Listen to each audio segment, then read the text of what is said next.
கிறிஸ்துவுக்குள்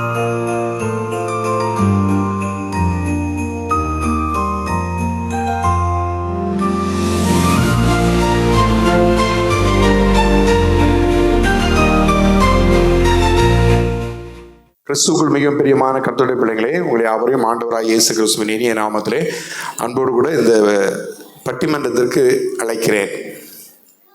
குறிப்பாக இந்த கிறிஸ்துமஸ் பிறப்பின் காலங்களை முன்னிட்டு நாம் ஒரு திருச்சபையாக ஈசிஐ கோட்டுப்புறம் திருச்சபையாக இந்த பட்டிமன்றத்தை நடத்த இருக்கிறோம்.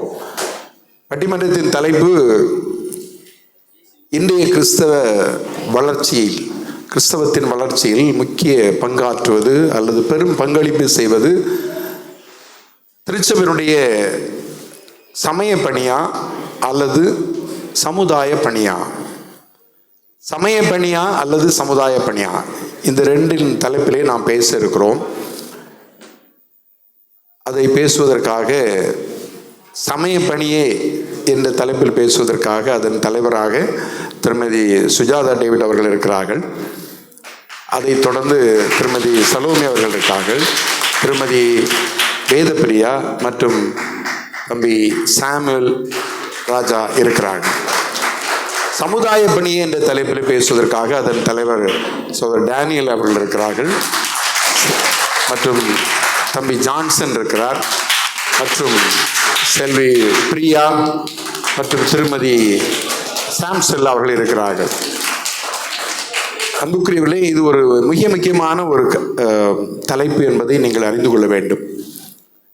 இன்றைய கிறிஸ்தவமானது உலகத்தில் இருக்கிற ஏறத்தாழ ஒரு 800 கோடிக்கு அதிகமான மக்கள் தொகையிலே ஒரு 31% கிறிஸ்தவர்கள் தான் இருக்கிறார்கள். 31% கிறிஸ்தவத்தை கொண்டு உலகிலே பெரிய சமயம் சார்ந்த மக்கள் கூட்டமாக கிறிஸ்தவம் இருக்கிறது.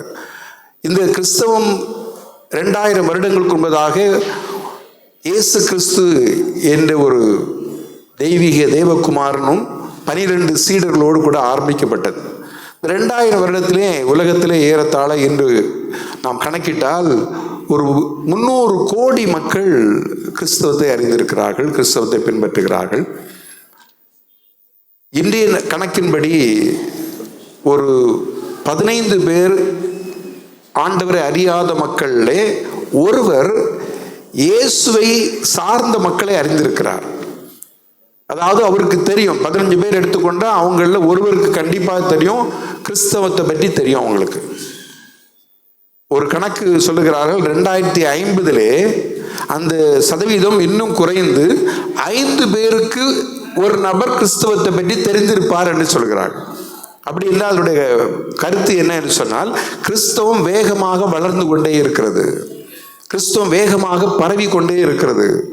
உலகில் கிறிஸ்தவம் செல்லாத நாடு இல்லை. அந்த அளவுக்கு கிறிஸ்தவம் பறந்து விரிந்த ஒரு தேவனுடைய பேர் இயக்கமாக சென்று கொண்டிருக்கிறது. ஆக இந்த மாபெரும் வளர்ச்சியை நாம் கண்கூடாக பார்த்து கொண்டிருக்கிறோம். அது நாடு தீவு என்று எந்த பட்சபாதம் இல்லாதபடி எல்லா மொழியினத்திலும் எல்லா கலாச்சாரத்து பின்னணியுடைய மக்களையும் கிறிஸ்தவம் சந்திக்கிறது. இத்தனை வலிமையாக வாய்ந்த ஒரு வளர்ச்சியை நாம் கண்டு கொண்டிருக்கிறோம். இதற்கு அடிப்படை காரணம் என்ன? அதுதான் இந்த நாளுடைய தலைப்பு. அதை திருச்சபையுடைய சமய பணி அது செய்து கொண்டிருக்கிறதா? அதற்கு காரணமா? அதனுடைய திருச்சபையுடைய சுவிசேஷ பணி, திருச்சபை மூலமாக செய்யப்படுகிற பிரசங்க பணி, திருச்சபை மூலமாக செய்யப்படுகிற ஜெபங்கள், திருச்சபை மூலமாக செய்யப்படுகிற நற்செய்தி கூட்டங்கள் மற்றும் அனைத்து விதமான இந்த சமய பணி சார்ந்து இத்த வளர்ச்சியை நாம் கண்டிருக்கிறோமா? அல்லது அதே திருச்சபை மூலமாக செய்யப்படுகிற அந்த திருச்சபையுடைய இயக்கங்களாக இணைந்து செய்து கொண்டிருக்கிற கல்வி பணி, திரளான கல்வி சாலைகளை கிறிஸ்தவம் உருவாக்கி இருக்கிறது, இன்னும் திரளான மருத்துவமனைகளை உருவாக்கி இருக்கிறது, சமூக இயக்கங்களை உருவாக்கி இருக்கிறது, ஆதரவற்றவர்கள் இவர்களுக்கான நல்வாழ்வு இயக்கங்களை உருவாக்கி இருக்கிறது, உடல் ஊனமற்ற மக்கள் மாற்றுத்திறனாளிகளுக்கான நல்வாழ்வு இயக்கங்களை உருவாக்கி இருக்கு. இவைகள் மூலமாக இத்தனை வளர்ச்சியை நாம் கண்டிருக்கிறோமா? இதுதான் இந்த நாளுடைய ஒரு பெரிய கேள்வி. அதை அலசி ஆராய 2 குழுவினர் வந்திருக்கிறார்கள். நிச்சயமாக இது நமக்கு நம்முடைய ஒரு சிந்தனையை தூண்டுவதாக மாத்திரமல்ல, இதிலிருந்து ஒரு பதிலை நாம் பெற்றுக்கொள்ள வேண்டும். என்ன பதில்? எதன் மூலமாக இனி நான் கிறிஸ்தவத்தை வளர்ச்சி கொண்டு செல்ல வேண்டும்? கிறிஸ்தவர்களாகிய நாம் இனி இந்த பதில் பெற்றுக்கொண்ட பதில் மூலமாக எவ்விதமாய் ஆண்டவருடைய கிறிஸ்தவத்தை நாம் நம்பிக்கொண்டிருக்கிற இந்த கிறிஸ்தவ தேவனுடைய சத்தியத்தை எந்த அளவுக்கு நாம் இன்னும் முன்னெடுத்து செல்ல முடியும், இந்த பெரிய வளர்ச்சியிலே நான் எப்படி பங்கெடுக்க முடியும் என்பதை நாம் ஒரு சவாலாக எடுத்து செல்ல இருக்கிறோம். ஆகவே அந்த நிச்சயத்தோடு அருமையான இந்த குழுவினரை வாழ்த்துகிறேன். 2 குழுவினரும் திறமைசாலிகள் என்று நான் நம்புகிறேன். நம்புகிறீங்களா? அப்படின்னா ஒரு கைத்தட்டு கொடுங்க. இதில் ரொம்ப பாராட்டக்கூடியதுன்னு சொன்னால், இதில் கிறிஸ்துவை அறிந்து நீண்ட ஊழிய அனுபவம், ஆண்டவரோடு நடந்த அனுபவங்களை பெற்ற முதிர்ச்சியான ஆவிக்குரிய முதிர்வு பெற்ற 2 தலைவர்கள் நமது மத்தியில் இருக்கிறார்கள். அதே போல இளம் பிள்ளைகள் நமது மத்தியில் இருக்கிறார்கள். ஜான்சன் மிக இள வயதிலே, அதே போல பிரியா, 2 பேரும் சாமுவேல், இவங்கெல்லாம் ஒரு வாலிபர்கள். இவர்களுக்கும் இந்த கிறிஸ்துவின் வளர்ச்சியிலே, கிறிஸ்தவத்தின் வளர்ச்சியை குறித்து ஆராய வேண்டும், அதை குறித்து பேச வேண்டும் என்ற ஒரு வாஞ்சை வந்ததே அதுவே பெரிய வளர்ச்சின்னு நான் நம்புகிறேன். ஆகவே அந்த அவர்களை நான் விசேஷமாக வாழ்த்தி வரவேற்கிறேன். இப்பொழுது முதலாவது கிறிஸ்தவத்தின் வளர்ச்சிக்கு பெரிய பங்களிப்பை செய்து கொண்டிருப்பது சமுதாய பணியே என்ற தலைப்பிலே அதன் தலைவர் சகோதரர் டேனியல் ஐயா அவர்கள் இப்பொழுது பேசுவார்கள். அவர்களை ஆண்டவராய் இயேசு நாமத்தில் கரங்கத்திட்டு வரவேற்கிறேன்.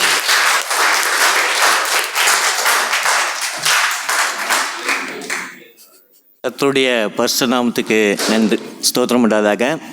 இந்த பட்டிமன்றத்துக்கு வாய்ப்பு அளித்த போதருக்கும் மூப்பர் குழுக்கும் சபை விசுவாசிகள் அனைவருக்கும் நன்றியை தெரிவித்துக் கொள்கிறோம். ஐயா, ஆரம்பத்திலே நீங்கள் சொல்லிட்டீங்க, எல்லாரும் முதிர்ச்சி அடைந்தவர்கள், எல்லா விஷயமும் தெரிஞ்சவங்க. அப்போது ஏன் இந்த கிறிஸ்துவ பணியை கொடுத்து கிறிஸ்துவத்தோட வளர்ச்சியில் சமய பணியா சமுதாய பணியான்னு கேள்வி வரும்போது நாங்கள் ஏன் தேர்ந்தெடுக்கணும்னா, இது நாட்டில் உலகத்துக்கே இந்த பணி ரொம்ப சிறப்பான ஒரு பணி அப்படின்றது தான் நாங்கள் முடிவு பண்ணி இந்த 4 பேரும் இந்த கூட்டணியை சேர்ந்துருக்கு. இது இந்த 4 பேர் எப்படின்னா அதிமுக திமுக மாதிரியா, ஒரு பிரிஞ்சு இருந்த கூட்டணி இப்போ சேர்ந்துருக்குன்னா அதுக்கு காரணமே இந்த சமுதாய பணியை குறித்து நாங்கள் பேசணும், இந்த சத்தியத்தை எல்லாருக்கும் சொல்லணுன்றதுக்கு தான் இந்த கூட்டணி சேர்ந்துருக்கு. அதை நான் இங்கே உங்கள் மத்தியில் தெரிவிச்சுக்கிறேன். அதே போல் நாங்கள் நிறைய விஷயத்தெல்லாம் ஆராய்ச்சி பார்த்ததில் இந்த பட்டிமன்றத்துக்கு நடுவில் இருக்கிற நீங்கள் தான் மைய பொருளாக எடுத்தே நான் பேசணும் அப்படின்னு முடிவு பண்ணிட்டேன். ஏன்னா சில விஷயங்கள் நடந்தது, அதனால் உங்களை பற்றி தான் பேசணும் அப்படின்னு தான் நாங்கள் இந்த பட்டிமன்றத்தை முதல்ல நான் தொடங்கணும்னு ஆரம்பிச்சிருக்கேன். ஐயா, நம்மளே இழுத்துருவீங்களா? ஆமாய்யா, முதலையே முடிவு பண்ணிட்டோம், நீங்கள் தான் எங்கள் மையப்பொருள் அப்படின்னு. ஐயா, எனக்கு ஒரு சந்தேகம். வார நாட்களில் நீங்கள் திங்கக்கிழமையிலேருந்து வியாழக்கிழமை வரைக்கும் காலையில் 10 மணிலேருந்து 2 மணி வரைக்கும் வீட்டில் இருக்கிறது இல்லைன்னு, எங்கே போகிறீங்கய்யா? இப்படியெல்லாம் கேட்டால் எப்படி? இது எங்கே போகிறீங்கன்னு. ஹெட் ஆஃபீஸில் எனக்கு ஒரு வேலை இருக்குது. என்ன வேலையா? அங்கே ஒரு டிபார்ட்மெண்ட்டில் நான் ஹெட்டாக இருக்கிறேன். அதான் அந்த டிபார்ட்மெண்ட்டுக்கு என்னையா பேர்? சமூக நலத்துறை. எனக்கு கேட்கலையா, எனக்கு கேட்கல, கொஞ்சம் சத்தமாக சொல்லுங்க. சமூக பொருளாதார மேம்பாட்டுத்துறை. ஓ, இல்லை, எனக்கு ரொம்ப ஆச்சரியம்னா, ஆன்ட்டி எங்கள் இதெல்லாம் தெரிஞ்ச ஆன்ட்டியே எங்கள் பக்கத்தில் நிற்கலையேன்ற ஒரு வருத்தம் இருந்தது. ஏன்னா அப்போ தான் யோசித்தேன், ஏன் ஆன்ட்டி இதுக்கு வரல? அப்போ தான் தெரிஞ்சுது, தன்னுடைய வீட்டுக்காரரை பற்றி நம்மளே பேசக்கூடாது, மற்ற பிள்ளைங்க பேசணும் அப்படின்றதுக்காக சமய பணியை குறித்து அங்கே போய் பேசலான்னு சொல்லி ஆன்ட்டி அந்த பக்கம் போயிட்டாங்க. எனவே இந்த சமய பணியில் இருக்கிற உங்களுக்கு தெரியும், இந்த சமய பணி, இந்த கிறிஸ்துவுடைய சமுதாய பணி இந்த கிறிஸ்தவர் மக்கள் மத்தியில் வளர்ச்சி அடைய எவ்வளவு முக்கியம் என்பது உங்களுக்கே நன்றாக தெரிஞ்சிருக்கும் நாங்கள் இருக்கோம். ஐயா, போன வாரம் 30ஆம் தேதி நீங்கள் வாட்ஸ்அப்பில் என்ன மெசேஜ் அனுப்பிச்சிங்கன்னு உங்களுக்கு தெரியுமா? அது வாட்ஸ்அப்லேயே ஸ்க்ரீன்ஷாட் எடுத்து போட்டு விட்ருக்காங்க போலுக்கு. ஏதேனும் அவசர தேவைகள் பட்டால் தயங்காமல் எங்களை தொடர்பு கொள்ளவும். எதுக்கு அதை போட்டீங்க? ஒரு மக்களுக்கு உதவியாக இருக்கும். சமுதாயத்தில் அது ஒரு பணி தானேயா, சமுதாய பணி தானே. ஆபத்து நேரத்தில் தேவைப்படுதுன்னா முதல்ல சமுதாய பணி தான் வேணும் ஐயா. ட்ரெஸ்ஸுனா என்னன்னு தெரியாது, கல்வினா என்னன்னு தெரியாத மக்கள் மத்தியில் அவங்ககிட்ட போய் நீங்கள் சுவிசேஷத்தை என்னத்தை நீங்கள் சொல்லியிருப்பீங்க? அவங்களுடைய அடிப்படை தேவைகள் என்னன்றதை கிறிஸ்துவ மக்கள் தெரிந்ததுனால தான் முதல்ல அவங்களுக்கு தேவையான கல்வி, உணவு, உடை இதெல்லாம் நம்ம கொடுத்ததுக்கு பிறகுதான், சமுதாய பணி செய்த பிறகுதான் சமய பணியை செய்ய முடிந்தது என்பதை நான் தெரிவித்துக் கொள்கிறேன். இப்படி சமயம் சமுதாயம் சொல்லி சிக்கலை ஒன்று பண்ணி விட்டோமா? ஆமாம் ஐயா. இப்போ நான் டூருக்கு போகிறோம் ஐயா, நான் தண்ணியில் விழுந்துட்டேன், என்ன பண்ணுறீங்க? நீங்கள் தான் வந்து கையை தூக்கி விடுவீங்களா, இல்லை அங்கே வந்து சமய பணி பண்ணுவீங்களா? கை தூக்கி தான் கைக்கு விடுக்குவாங்க. ஏன் அதுதான் ஐயா, இந்த உலகத்தில் இந்த நாட்களில் கிறிஸ்தவருடைய வளர்ச்சி அதிகமாக வளர்றதுக்கு காரணம் வந்து சமுதாய பணி தான். அது கண்ணுங்களுக்கு தெரியாதுயா, அது யாருடைய கண்களுக்கும் தெரியாது. எல்லாரும் மதம் மாத்துறாங்க அப்படின்ற ஒரு பார்வை தான் நோக்குவாங்களே தவிர, ஆனால் இது வந்து ஒரு பேஸ்மெண்ட். இந்த சமய பணியை விட சமுதாய பணி மண்ணுக்கு அடியில் இருக்கிற பேஸ்மெண்ட் மாதிரி. இதை நாம் ஒரு அடித்தளமாக போட்டுட்டாதான் சமய பணி வளர ஆரம்பிக்கும். சமுதாய பணின்றது ஒரு கத்தி மேலே நடக்கிற மாதிரி ஒரு விஷயம். அது எல்லாராலையும் செஞ்சிட முடியாது. ஏன் நீங்களே எத்தனை வாட்டி சொல்லியிருக்கீங்க ஐயா, நீங்கள் சொல்லியிருக்கீங்க, பிரசங்கம் பண்ணுறது உங்களுக்கு ஈஸியாக இருக்கா, சமுதாய பணி செய்கிறதுக்கு ஈஸியாக இருக்கா? சோஷியல் டிபார்ட்மெண்ட் நீங்கள் எடுத்து நடத்துறது எது உங்களுக்கு கஷ்டமாக இருக்குது? எது நேரம் எடுத்துக்குது? வேறு வழி இல்லையா? உங்களை தான், நீங்கள் தான் நடுவர், உங்களை வச்சு தான் நாங்கள் எல்லாருக்கும் சொல்ல முடியும். பிரசங்கம் பண்ணுறது தான் ரொம்ப கஷ்டமாக இருக்குது. எதுயா? பிரசங்கம் பண்ணுறது எது நேரம் எடுத்துக்குதுயா? நேரம் எடுக்குன்னா அந்தந்த பொருள் என்ன அது ஒர்க்கோ அதை பொறுத்தது. நீங்கள் நல்லா யோசித்து பார்த்தீங்கன்னா உங்களுக்கு சமுதாய பணி பண்ணும்போது அதில் எவ்வளோ பிரச்சனைகள் இருக்குதுன்னு உங்களுக்கு நன்றாக தெரியும். ஒரு கலெக்டர் ஆஃபீஸில் போய் ஒரு ஃபைல் மூவ் பண்ணுறதுக்கு, ஒரு குழு சம்மந்தமாக நீங்கள் இது பண்ணுறதுக்கு, இதெல்லாம் வந்து அதெல்லாம் நேரத்தை எடுத்துக்கிறது. ஒரு நாள் ஒரு சிந்தையே வந்துடும் உங்களுக்கு, இவ்வளோ பண்ணுறதுக்கு நான் பண்ணாமலே இருக்கலாம் அப்படின்னு ஒரு நாள் நீங்கள் சோர்வடைஞ்சிருங்க. ஆனால் அந்த சமுதாய பணி பண்ணி ஒரு நபர் அதில் பலன் அடைஞ்ச உடனே நீங்கள் என்ன ஆவீங்க? உற்சாகமாகும். விட்டுறக்கூடாது, இதை மேலும் பண்ணணும் அப்படின்ற உற்சாகத்தை கொடுத்தோம். கிறிஸ்துவோடைய வளர்ச்சிக்கு அது உங்களுக்கு ஊண்டுகோலாக இருக்குதா இல்லையா? இருக்குது. அப்படிதான் இந்த கிறிஸ்துவ வளர்ச்சிக்கு முக்கியமான பங்களிப்பு சமுதாய பணி என்பது தான் நான் இங்கே பதிவு பண்ண விடுமுறையா. அப்புறம் பைபிள்லேருந்து வசனம் எடுக்கலைன்னு வச்சுக்கோங்களேன், எங்கள் சகோதரி ஸ்டெல்லாவுக்கு வந்து கோவம் வந்துடும். அவங்களுக்கு எப்போதுமே சத்தியத்துலேருந்து ஏதாவது சொல்லிடணும். நேரம் போட்டுருந்தா தெரிஞ்சிருக்கியா எவ்வளோ நேரத்தில் நம்ம பேசுகிறோம் என்னன்னு. இல்லை 5 நிமிடம் தாண்டிட்டு வேறு ஏதோ ஒரு டைம் செட் பண்ணக்கு வழி பண்ணுங்க. அப்புறம் இது எடிட் 4 நிமிஷத்தில் சொன்னால் சரியாக இருக்கும். அப்புறம் இதெல்லாம் எடிட் பண்ணிடுறியா? யார் செட் பண்ணுறா டைம்? ஒரு அலாரம் வைக்கணும் ஐயா. மத்தேயு 25ஆம் அதிகாரத்தை எடுத்து பார்த்தீங்கன்னா அதில் 1 நிமிஷம் தான் இருக்குது. இதில் மத்தேயெல்லாம் தேவையா? ரெண்டு செய்திகளை நான் சொல்லிட்டு போயிடுறேன் ஐயா. மத்தேயு 25 பார்த்தீங்கன்னா, உணவு இல்லாதவர்களுக்கு உடை கொடுங்கள், உணவு இல்லாதவருக்கு உடை கொடுங்க இப்படின்னு வசனம் வருது. இதெல்லாம் யாருக்கு செய்கிறீங்க அப்படின்னு அவர் சொல்கிறாருன்னா, எனக்கே செய்கிறீங்கன்னு சொல்கிறாரு. கஷ்டப்படுற மக்களுக்கு நீங்கள் சமுதாய பணி செய்யும் போது அவருக்கு பண்ணுற மாதிரி இது அது சமய பணியில் இருக்கான்னு கேட்டிங்கன்னா ஒரு கேள்விக்குறி. சமுதாய பணி கிறிஸ்துவோடைய வளர்ச்சியில் மிக முக்கியமாக இருக்குது என்பதை நான் தெரிவித்துக் கொள்கிறேன் ஐயா. நேரம் இல்லாத காலையில் நிறைய விஷயத்த சொல்ல முடியல. மீண்டும் முடிவுரையில் வந்து சந்திக்கிறேன் ஐயா. நன்றி, வணக்கம். சிறப்பாக சமய பணியை விட சமுதாய பணியே, நாம் செய்கிற நற்கிரியைகள், நற்காரியங்களே பெரிய தாக்கத்தை கிறிஸ்தவ வளர்ச்சியில் உண்டு பண்ணுகிறது என்பதை சொல்லியிருக்கிறார். குறிப்பாக அது வெளியே தெரியாத அளவுக்கு அது பெரிய தாக்கத்தை அது உண்டு பண்ணி கொண்டிருக்கிறது என்பதை சொல்லியிருக்கிறார்.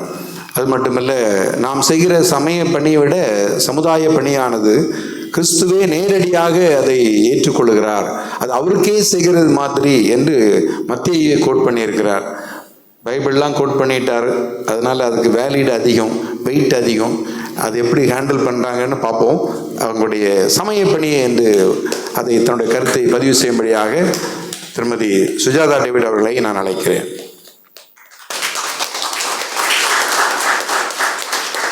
டைம் இப்பொழுது முன்னாடி இருக்குது, அதை பார்த்துக்கலாம். கரெக்டாக 4 நிமிடத்தில் 5 நிமிடத்தில் நீங்கள் முடிக்கணும். கர்த்தருடைய பரிசுத்த நாமத்துக்கு ஸ்தோத்திரம் உண்டாவதாக. அவையோர் அனைவருக்கும் முதற்கண் என் வணக்கத்தை தெரிவித்துக் கொள்கிறேன். கிறிஸ்துவின் அன்பை எந்தெந்த வழிகளெல்லாம் எடுத்து சென்றால் கிறிஸ்தவ சமயப்பணி வளர்ச்சியடையும் என்று சிந்தித்து செயல்படுகின்ற நமது பட்டிமன்ற தலைவராக நடுவராக வீற்றிருக்கின்ற சபை போதகர் ஐயா அவர்களுக்கும், எனக்கு பின்பதாக சமயப்பணியை குறித்து பேசவிருக்கும் எனது அணி குழுவினருக்கும், சமுதாய பணியை என வாதிடுவதற்காக சமயக்கூடத்திலே வந்து அமர்ந்து கொண்டு பேசுவதற்காக அமர்ந்திருக்கின்ற சமுதாய பணி எதிரணி குழுவினருக்கும் எனது முதற்கண் வணக்கத்தையும் ஸ்தோத்திரங்களையும் தெரிவித்துக் கொள்கிறேன். இன்று கொடுக்கப்பட்டிருக்கிற தலைப்பு, இந்திய கிறிஸ்தவத்தின் வளர்ச்சிக்கு பெரும் பங்களிப்பு செய்வது சமய பணியா சமுதாய பணியா என்றால் இரண்டுமே முக்கியம்தான். சமய பணியாகிறது நம்முடைய ஆத்தும வளர்ச்சிக்கு உரியது, சமுதாய பணி நம்முடைய சரீர நன்மைக்கு உரியதாக காணப்படுகிறது. சமய பணியானது ஆத்தும வளர்ச்சிக்கு உரியதாக இருப்பதனால் அந்த சமய பணியை நான் உங்கள் மத்தியிலே ஒரு சில கருத்துக்களை நான் கூற விரும்புகிறேன். இந்திய கிறிஸ்தவ சமயப்பணி வரவில்லை என்று சொன்னால் சமுதாய பணியை நாம் செய்திருக்க முடியாது. இதற்கு அடிப்படையாக காணப்படுவதே சமயப்பணிதான். ஆகவே ஒரு கிறிஸ்தவ சமயப்பணி என்பது கடவுளை என்ன செய்கிறது, கற்பிக்கக்கூடிய ஒரு காரியம். அது மட்டும் இல்லை, அது நம்முடைய மனதிலே நிலைநிற்க செய்யக்கூடிய ஒரு காரியம்தான் சமயப்பணி. அது மட்டும் இல்லை, நம்முடைய மனதிலே அன்பு, சந்தோஷம், சமாதானம், இப்படிப்பட்ட நல்ல பண்புகளை வளர்க்கக்கூடிய ஒன்றுதான் கிறிஸ்தவ சமயப்பணி. துன்மார்க்கனையும் மூடனையும் கூட மனிதனாக மாற்றுவதுதான் அந்த கிறிஸ்தவ சமயப்பணியினுடைய ஒரு நல்ல ஒரு பண்பு. ஆக மனிதனை மனிதனாக மாற்றுவதே சமயப்பணிதான். அது மட்டும் இல்லை, கிறிஸ்துவை அறியாத ஜனங்களுக்கு கிறிஸ்துவை அறிவிக்கக்கூடிய ஒரு நல்ல பணியை செய்வது கிறிஸ்தவ பணி. இவைகள் சமுதாயத்தின் வளர்ச்சிக்கு அடிப்படையாக உள்ளது. ஆகவே தான் நான் கூறுகிறேன், இந்திய கிறிஸ்தவ வளர்ச்சிக்கு மிகவும் பெரும் பங்களிப்பு வகிப்பது சமயப்பணியே என்று. சங்கீதம் 2:8 ஒரு அருமையான ஒரு வசனம் கூறுகிறது, என்னை கேளும் அப்பொழுது ஜாதிகளை உமக்கு சுதந்திரமாகவும் பூமியின் எல்லைகளை உமக்கு சொந்தமாகவும் கொடுப்பேன் என்று தீர்க்க தரிசனமாக ஆண்டவராகிய இயேசு கிறிஸ்துவை குறித்து சொல்லப்பட்ட ஒரு வசனம்.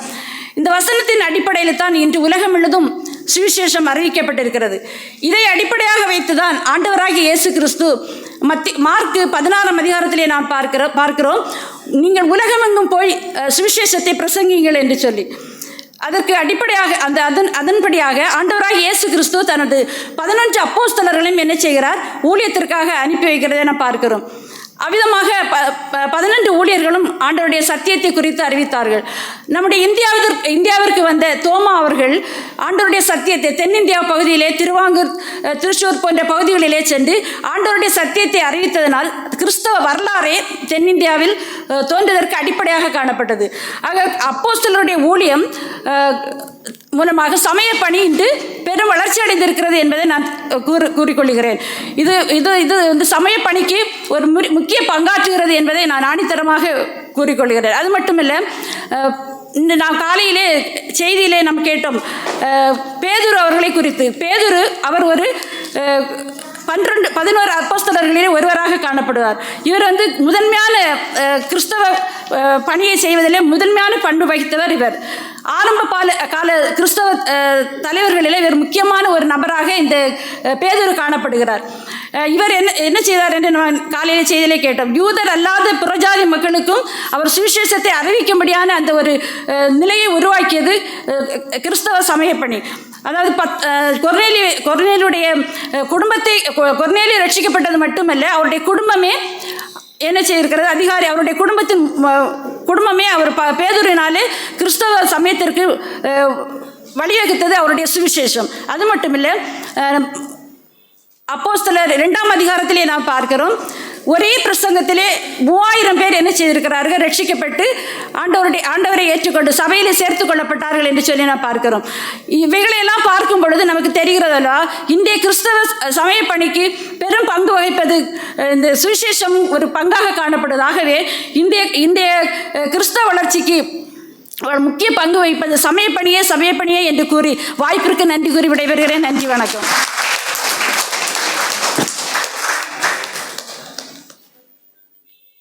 ஒரு பெரிய ரிலீஃபாக வந்து உட்கார்ந்துருக்காங்க. அவங்களுக்கு இன்னொரு கை தட்டுவோம்.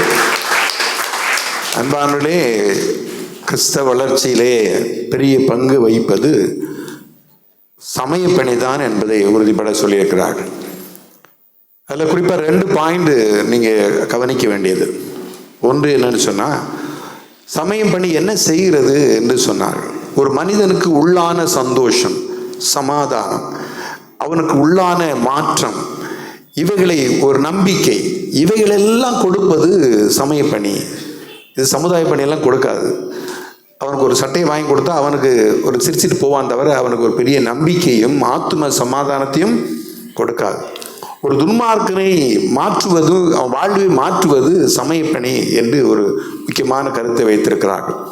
இன்னொன்று, வேதத்திலிருந்து ஒரு வசனத்தை கோட் பண்ணி சொல்லியிருக்கிறாங்க. சங்கீத 2ஆவது சங்கீதத்தில், என்னை கேளும் ஜாதிகளை உமக்கு சுதந்திரமாக தருவேன். அப்படின்னா என்ன பொருள்? ஒரு திரளான ஜாதி கூட்டத்தையே, திரளான வளர்ச்சி, கிறிஸ்தவத்துக்கான ஒரு பெரிய வளர்ச்சி, ஜாதி கூட்டம் நிறைய உங்களிடத்துல தருவேன். அப்படின்னா பெரிய வளர்ச்சியை உனக்கு தருவேன். அதுக்கு நீ செய்ய வேண்டியது என்னன்னா, என்ன செய்யணும்? என்னை கேள், ஜெபம் பண்ணுன்னு சொன்னார். அப்படிதானே? அப்போ அங்க என்ன வலியுறுத்துகிறார்? சமயப்பணி. நீ ஜெபம் பண்ணு, நீ போய் ஒரு வேற ஒரு மக்களுக்கு ஏதோ கொடு, அப்பொழுது ஜாதிகள் உனக்கு தருவேன்னு சொல்லல. கடவுளுடைய ப்ராமிஸ் என்ன? ஜெபம் பண்ணா ஜாதிகளை உனக்கு தருவேன் என்ற முக்கிய கருத்தை வைத்திருக்கிறார். ஆகவே இது சமயப்பணிக்கு வலு சேர்த்திருக்கிறார் என்று நான் நம்புகிறேன். பக்கத்தில் இருக்கிற இந்த கருத்துல வலிமை இருக்குதான்னு பார்ப்போம். கர்த்தருடைய பரிசுத்த நாமத்துக்கு ஸ்தோத்திரம் உண்டாவதாக. இந்த நாளிலும் இன்றைய கிறிஸ்துவத்தின் வளர்ச்சிக்கு அதிக பங்களிப்பு செய்வது சமுதாய பணியா இல்லை சமூக பணியானது பேச வந்திருக்கோம். இதில் நான் இன்றைய கிறிஸ்துவத்தின் வளர்ச்சிக்கு அதிக பங்களிப்பு செய்வது சமுதாய பணி என்று சொல்ல வந்திருக்கிறேன்.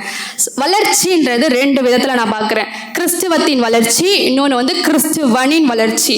இதில் கிறிஸ்துவத்தின் வளர்ச்சியை பற்றி சொல்கிறேன். சமுதாய பணின்றது என்னன்னா, நலனும் மேம்பாடும் செய்கிற ஒரு பணி.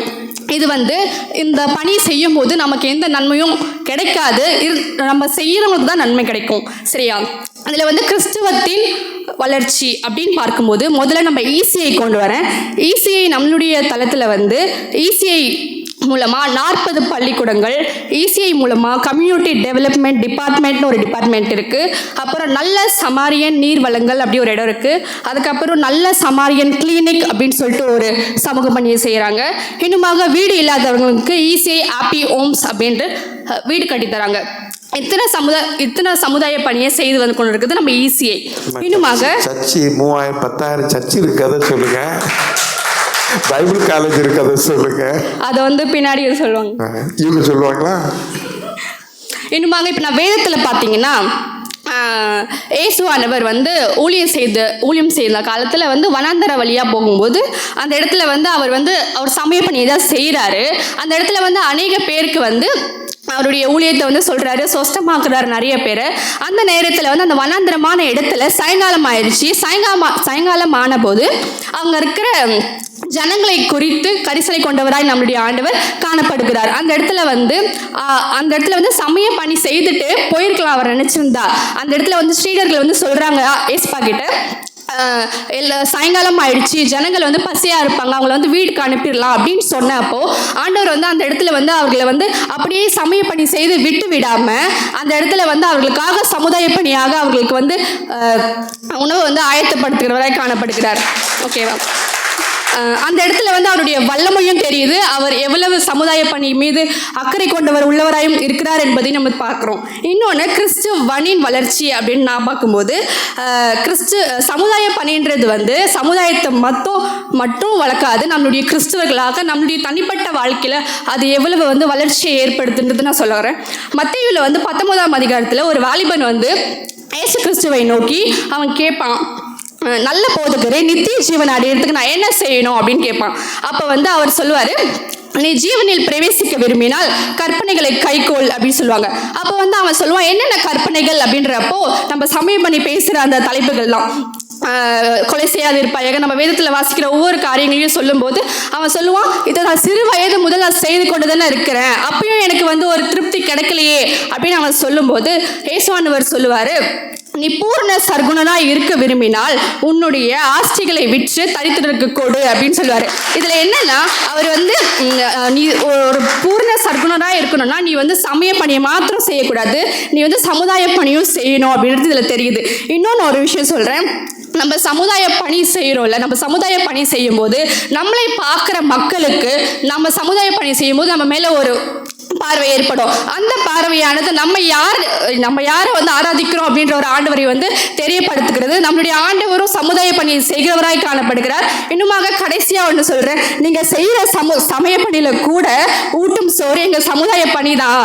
என்னென்ன சமுதாய பணி செய்யணுன்றது தான் நீங்கள் வந்து சமய பணியிலே சொல்கிறீங்கன்னு சொல்லி இன்றைய கிறிஸ்துவத்தின் வளர்ச்சிக்கு சமுதாய பணியை அதிக பங்களிப்பு செய்கிறது என்று என் உரையை முடித்துக் கொள்கிறேன். வாய்ப்புக்கு நன்றி. தேவனுக்கே மகிமை உண்டாகுது.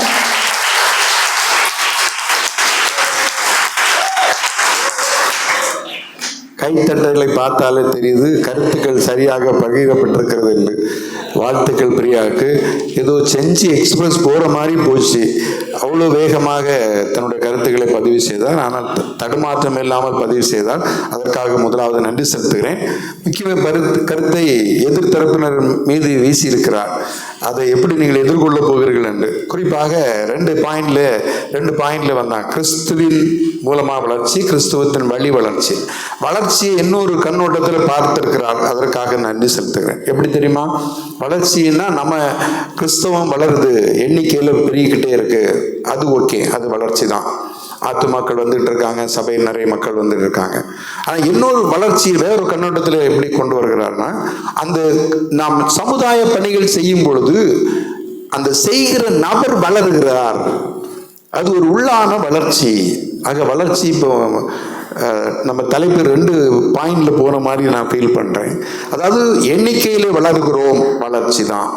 அதே போல இந்த சமுதாய பணியில் ஒரு பிளஸ் பாயிண்ட் இருக்கு. எப்படின்னா, அந்த சமுதாய பணி பிறருக்கு நாம் செய்யும் பொழுது நாம் வளருகிறோம், நமக்கு ஒரு சந்தோஷம் உண்டாகிறது, ஒரு திருப்தி உண்டாகுதா இல்லையா? வாங்கிறதை பார்க்கலும் கொடுக்கிறது பாக்கியம். வாங்கிறது சமயப்பணி, ஐயா சோத்திரமான வாங்கிறது, கொடுக்கிறது சமுதாய பணி. ஆண்டவர் சொல்லியிருக்கிறார், வாங்கிறதை பார்க்கலும்.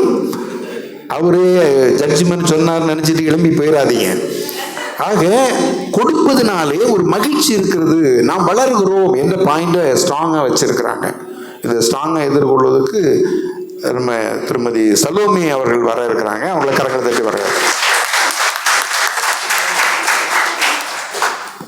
என்னை பலப்படுத்துகிற கிறிஸ்துவினாலே எல்லாவற்றையும் செய்ய எனக்கு பலனுண்டு என்கிற பவுலடியாரின் வேத வசனத்திற்கேற்ப என்னையும் பலப்படுத்தி இந்த பட்டிமன்றத்தில் கலந்து கொள்ள செய்து சமய பணிக்காக பேச அருள் புரிந்த ஆண்டவராக இயேசு கிறிஸ்துவிற்கும் கிறிஸ்துவின் அன்பை எந்த புதிய வழிகளில் எல்லாம் மக்களுக்கு கொண்டு செல்லலாம் என எப்பொழுதும் யோசித்து கொண்டிருக்கும் நமது போதகர் ஐயா அவர்களுக்கும் இப்பட்டிமன்றத்தில் இரு தரப்பிலும் வாதிட வந்திருக்கின்ற பேச்சாளர்களுக்கும் பட்டிமன்றத்தை கண்டுகளித்து எங்களை உற்சாகப்படுத்த வந்திருக்கும் சான்றோர்கள் அனைவருக்கும் எனது நன்றியும் வணக்கத்தையும் தெரிவித்துக் கொள்கிறேன். இந்த பட்டிமன்றத்தோட தலைப்பே என்னன்னா, இன்றைய கிறிஸ்தவத்தின் வளர்ச்சிக்கு பெரும் பங்களிப்பு செய்வது சமய பணியா சமுதாய பணியா? சமுதாய பணி மட்டும் செய்வோம்னு வச்சுக்கோங்க. அப்போ வந்து அங்கே கிறிஸ்துவ எங்கே, கிறிஸ்தவம் எங்கே? கிறிஸ்துவை தன் சொந்த இரட்சகராக ஏற்றுக்கொண்டால் தானே கிறிஸ்தவ வளர்ச்சி இருக்கும். இல்லை என்றால் சமுதாய வளர்ச்சி மட்டுமே இருக்கும். இன்னைக்கு கூட நம்ம பார்க்கலாம், ஒரு சில பேர் ரட்சிக்கப்பட்டால் கூட பெயர் கிறிஸ்தவர்களாக வாழ்வாங்கன்னு சொல்லிட்டு. ஸோ என்னோட கருத்து என்னென்னா, என்னோட சமய பணி தான் வந்து கிறிஸ்தவ வளர்ச்சிக்கு அதிக பங்கு வகிச்சுதுன்னு சொல்லிட்டு. நம் தேவன் எல்லா மக்களுக்கும் பொதுவான கடவுள். சமாரியர்கள் புறஜாதியார் என்று யாரும் பேதமின்றி சீடர்கள் எல்லாரும் பிரசங்கிச்சாங்கன்னு எல்லாருக்குமே தெரியும். எங்கோ பெத்தலையில் வந்து பிறந்த இயேசு கிறிஸ்துவை பற்றி நாம இன்னைக்கு அறிஞ்சிருக்கோம்னா அதுக்கு வந்து முக்கிய பங்கு வகித்தவங்க சீடர்கள், அப்போஸ்தலர்கள், சமய பணியை தன் உயிர் மூச்சாக கொண்டிருக்கும் மறைப்பணியாளர்கள் மற்றும் போதகர்கள். இவங்க எல்லாருக்கும் மேலாக மனுஷகுமாரன் ஊழியம் கொள்ளும்படி வராமல் ஊழியம் செய்யவும் அநேகரை மீட்கும் பொருளாக ஜீவனை கொடுக்கவும் வந்த தேவனாகிய கர்த்தரின் ஒரே பேரான குமாரனான இயேசு கிறிஸ்து. அவர் இல்லாமல் கிறிஸ்தவம் இல்லை, கிறிஸ்தவ வளர்ச்சியும் இல்லை. அவங்க சமூக பணி பர்சன் சொல்லும் போது அவங்க சொன்னாங்க, நிறையா வந்து கல்வி கூடம், மருத்துவமனை எல்லாம் கட்டியிருக்காங்க தான், அதெல்லாம் நாங்கள் ஒப்புக்கொள்கிறோம். நம்மளோட ஈசிஐயிலே பார்த்தீங்க அப்படின்னா நிறையா சமூக பணி நடக்குது தான். இருந்தாலும் ஈசிஐ தந்தை மறைந்த திரு எஸ்ரா சர்க்குணம் ஐயா அவங்களோட கனவு என்ன? திருச்சபை நிறைய ஆலயங்களை கட்டப்பட்டு அதன் மூலயமா நாம் ருசி பார்த்த ஆண்டவரை இன்னும் அதிகமான மக்கள் வந்து ருசி பார்க்கணும் அப்படின்னு சொல்லிட்டு தான் நிறைய ஆலயங்களை வந்து கட்டினாங்க. இயேசு கிறிஸ்து வந்து உபதேசம் செய்தது மட்டும் இல்லாமல் எப்படி ஜெபம் செய்யணும், எப்படி வந்து உபவாசம் செய்யணும் எல்லாமே நம்மளுக்கு கற்றுக் கொடுத்துருக்காங்க. நீங்கள் பைபிளில் கூட ஒரு காரியம் நம்ம பார்க்கலாம். எஸ்தர் ராஜாத்தி வந்து பெரிய ராஜாத்தி தான். ஒரு பிரச்சனை யூத மக்களுக்கு வந்து வந்தபோது கூட அவங்க வந்து அந்த இடத்துலையும் 3 நாள் வந்து உபவாசம் செஞ்சாங்க, ஜெபம் செஞ்சாங்க. அதுக்கப்புறம் தான் ராஜா கிட்ட போய் பேசினாங்கன்னு சொல்லிட்டு நம்ம பார்க்குறோம். அப்போது சமூக பணி செய்கிறதுக்கு முன்னாடி கூட சமய பணி தான் வந்து ஃபஸ்ட்டு வந்து இம்பார்ட்டன்ட் சொல்லிட்டு இது மூலயமா நம்ம தெரிஞ்சுக்கிறோம். இன்னும் வந்து எத்தனையோ பேர் வந்து இவங்க சொன்னாங்க சமுதாய பணி தான் பெஸ்ட்டுன்னு சொல்கிறாங்க. ஆனால் ஆதிவாசி கிட்ட போயிட்டு மிஷினரி பணியை வந்து செய்கிறது எவ்வளோ பெரிய விஷயம். அங்கே போயிட்டு ரத்த சாட்சியாக மறித்தவங்களும் இருக்காங்க, அப்படி தானே? அப்போ வந்து சமய பணி செய்கிறவங்களாம் ரொம்ப அவங்க தன்னைத்தானே வெறுத்து கிறிஸ்துவை மட்டுமே ஏற்றுக்கொண்டு அவர் மேலே பல மடங்கு அன்பு வச்சதுனால தான் அவங்களால அதெல்லாம் செய்ய முடிஞ்சுது. இயேசு கிறிஸ்து விசுவாசத்தை மக்களிடம் எதிர்பார்த்தார். அதுக்கு பிறகு தான் அற்புதங்களை வந்து செஞ்சார். பெரும்பாடுள்ள ஸ்திரியை பற்றி நம்ம எல்லாருக்குமே தெரியும். அவங்க வந்து ஏசப்பாவை விசுவாசிச்சாங்க. அதன் மூலிமா அவங்க வஸ்திரத்தை தொடும்போது தான், அதன் பிறகு தான் அவங்களுக்கு வந்து சொஸ்தம் நடைபெற்றது. ஸோ ஃபஸ்ட்டு வந்து விசுவாச பாதைக்குள்ளாக எல்லாரையும் வழி நடத்தணும்னா அதுக்கு முதல் காரணம் தேவை சமய பணி தான். உபதேசம் செஞ்சாங்க ஏசப்பா, அதற்கு பிறகு தான் சாப்பாடு போட்டாங்க. ஸோ ஃபஸ்ட்டு மக்களுக்கு உபதேசம் செஞ்ச பிறகு தான் சாப்பாடு போட்டாங்க. ஏனென்றால் அவருடைய வார்த்தையாகிய அப்பத்தை மன்னாவை ருசி பார்த்தவர்களுக்கும் அவருடைய ஜீவ தண்ணீரை குடித்தவர்களுக்கும் உலக பிரகாரமான போஜனமும் தண்ணீரும் தேவைப்படாது. அப்படி தேவைப்பட்டாலும் அதை கொடுக்க அவர் வல்லவராய் இருக்கிறார். ஐயா, சமூக பணி செய்ய வந்து பணம், பதவி, பொருள், பேக்ரவுண்ட் சப்போர்ட் இதெல்லாம் தேவைப்படும். ஆனால் சமய பணி செய்ய அப்படி இல்லை. ஆண்டவர் சப்போர்ட் மட்டும் இருந்தாலே போதும். அதனால் நான் என்ன சொல்கிறேன்னா, சமய பணியில் சமூக பணி என்பது ஒரு கருவியாக மாத்திரம்தான் செயல்பட்ட தவிர அதுக்கு வந்து பெரும் கிறிஸ்துவ வளர்ச்சி ஏற்பட்டதுன்னு சொல்ல முடியாது. மத்தேயு 10:8 கூறப்பட்டுள்ள வசனத்தின்படி இலவசமாய் பெற்றீர்கள், இலவசமாய் கொடுங்கள்னு சொல்லிட்டு ஏசப்பா சொன்னாங்க. ஏசப்பா வந்து சீஷர்கள் கிட்ட வந்து சீஷர்கள்லாம் வந்து நீங்கள் பிரசங்கம் பண்ணுங்கள், நீங்கள் இனிமேல் அற்புதங்கள்லாம் செய்யுங்கன்னு சொல்லும் போது கூட ஒரு கொடிய பிசாசின் கட்டுகளை சீஷர்களால் வந்து குணப்படுத்த முடியல. அது ஏன்னா ஏசப்பா அப்போ வந்து சொல்வாங்க, நீங்கள் வந்து இந்த வகை பிசாசை வந்து இந்த வகை பிசாசை வந்து உபவாசம் ஜெபத்தினால் மட்டும்தான் வந்து துரத்த முடியும்னு சொல்லிட்டு சொல்கிறாங்க. அப்போது அந்த சமூக பணி செய்கிறதுக்கும் சமய பணி தான் இம்பார்ட்டன்ட் நான் சொல்கிறேன். இன்னொன்று என்னென்னா, ஜார்ஜ் முல்லர் பற்றி எல்லாருக்குமே நம்மளுக்கு தெரியும். அவங்க வந்து எவ்வளோ ஒரு தவறான வாழ்க்கையிலேருந்து ரட்சிக்கப்பட்டு அதுக்கு பிறகு ஒரு ஆர்ஃபனேஜ் கட்டினாங்க தான், நான் இல்லைன்னு சொல்லலை. ஆனால் அதுக்கு கூட ஒரு டைம் வந்து அந்த பிள்ளைங்களுக்கு வந்து சாப்பாடு இல்லை. அந்த டைம் கூட அவங்க என்ன பண்ணாங்கன்னா ப்ரேயர் பண்ணும்போது என்ன ஆச்சுன்னா, மில்க்மேன் வந்தாங்க. ஒரு மில்க்மேன் வந்து அவங்களுக்கு, இந்த கதை எல்லாருக்குமே நம்ம சின்ன பிள்ளைங்கள்லேருந்து எல்லாருக்குமே தெரியும். மில்க்மேன் வந்து ஆண்டவர் வந்து அவங்களோட தேவைகள் எல்லாம் சந்திச்சாங்கன்னு நம்ம பார்க்குறோம். ஸோ எத்தனை ஆர்ஃபனேஜ் எத்தனை இது கட்டணுன்றது வந்து முக்கியம் இல்லை, நம்ம ஆண்டவருக்குள்ளாக இன்னும் எவ்வளோ அதிகமாக வரும்ன்றது தான் கிறிஸ்தவ வளர்ச்சின்னு நான் நம்புகிறேன். உள்ளார்ந்த கிறிஸ்தவ வளர்ச்சி தான் வந்து கிறிஸ்தவ வளர்ச்சி. புது வாழ்வை கொடுப்பது மட்டும் கிறிஸ்துவம் இல்லை, புது மனிதனாய் வாழ வைப்பதே கிறிஸ்துவம். நடுகிறனாலும் ஒன்றுமில்லை, நீர் பாய்ச்சுகிறனாலும் ஒன்றுமில்லை, விளைய செய்கிற தேவனாலே எல்லாம் ஆகும். இன்னொன்று கூட ஒன்று என்னென்னா, மரியாள் மார்த்தாள் ஸ்டோரி எல்லாருக்குமே தெரியும். 1 செகண்ட். மரியாள் மார்த்தாள் ஸ்டோரி எல்லாருக்குமே தெரியும். மரியாள் வந்து மார்த்தாள் வந்து எல்லா வேலைகளையும் சுற்றி செஞ்சுட்டு இருப்பாங்க. அப்போ மரியாள் வந்து ஆண்டவர் மட்டும் சார்ந்து அவங்க கிட்ட இருக்கிற மாதிரி நம்ம பைபிளில் பார்த்துருக்கோம். ஸோ வந்து ஆண்டவர் கூட வந்து என்ன சொல்கிறாரு அந்த இடத்துல அப்படின்னா, இந்த செய்தி சொல்லப்படுற எல்லா இடத்துலையும் இவங்களோட பிரசங்கமும் அறிவிக்கப்படும் அப்படின்னு சொல்லிட்டு சொல்கிறாங்க.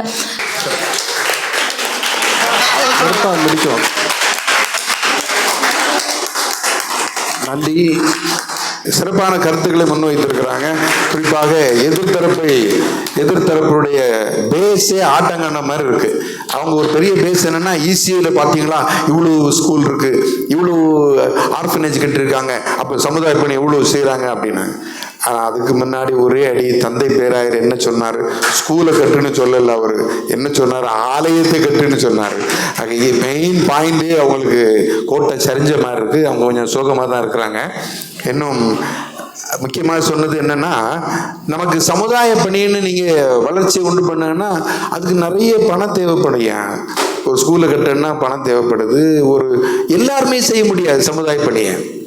ஒரு கிறிஸ்தவத்தின் வளர்ச்சிக்கு எல்லாருமே பங்கேற்ற முடியாது.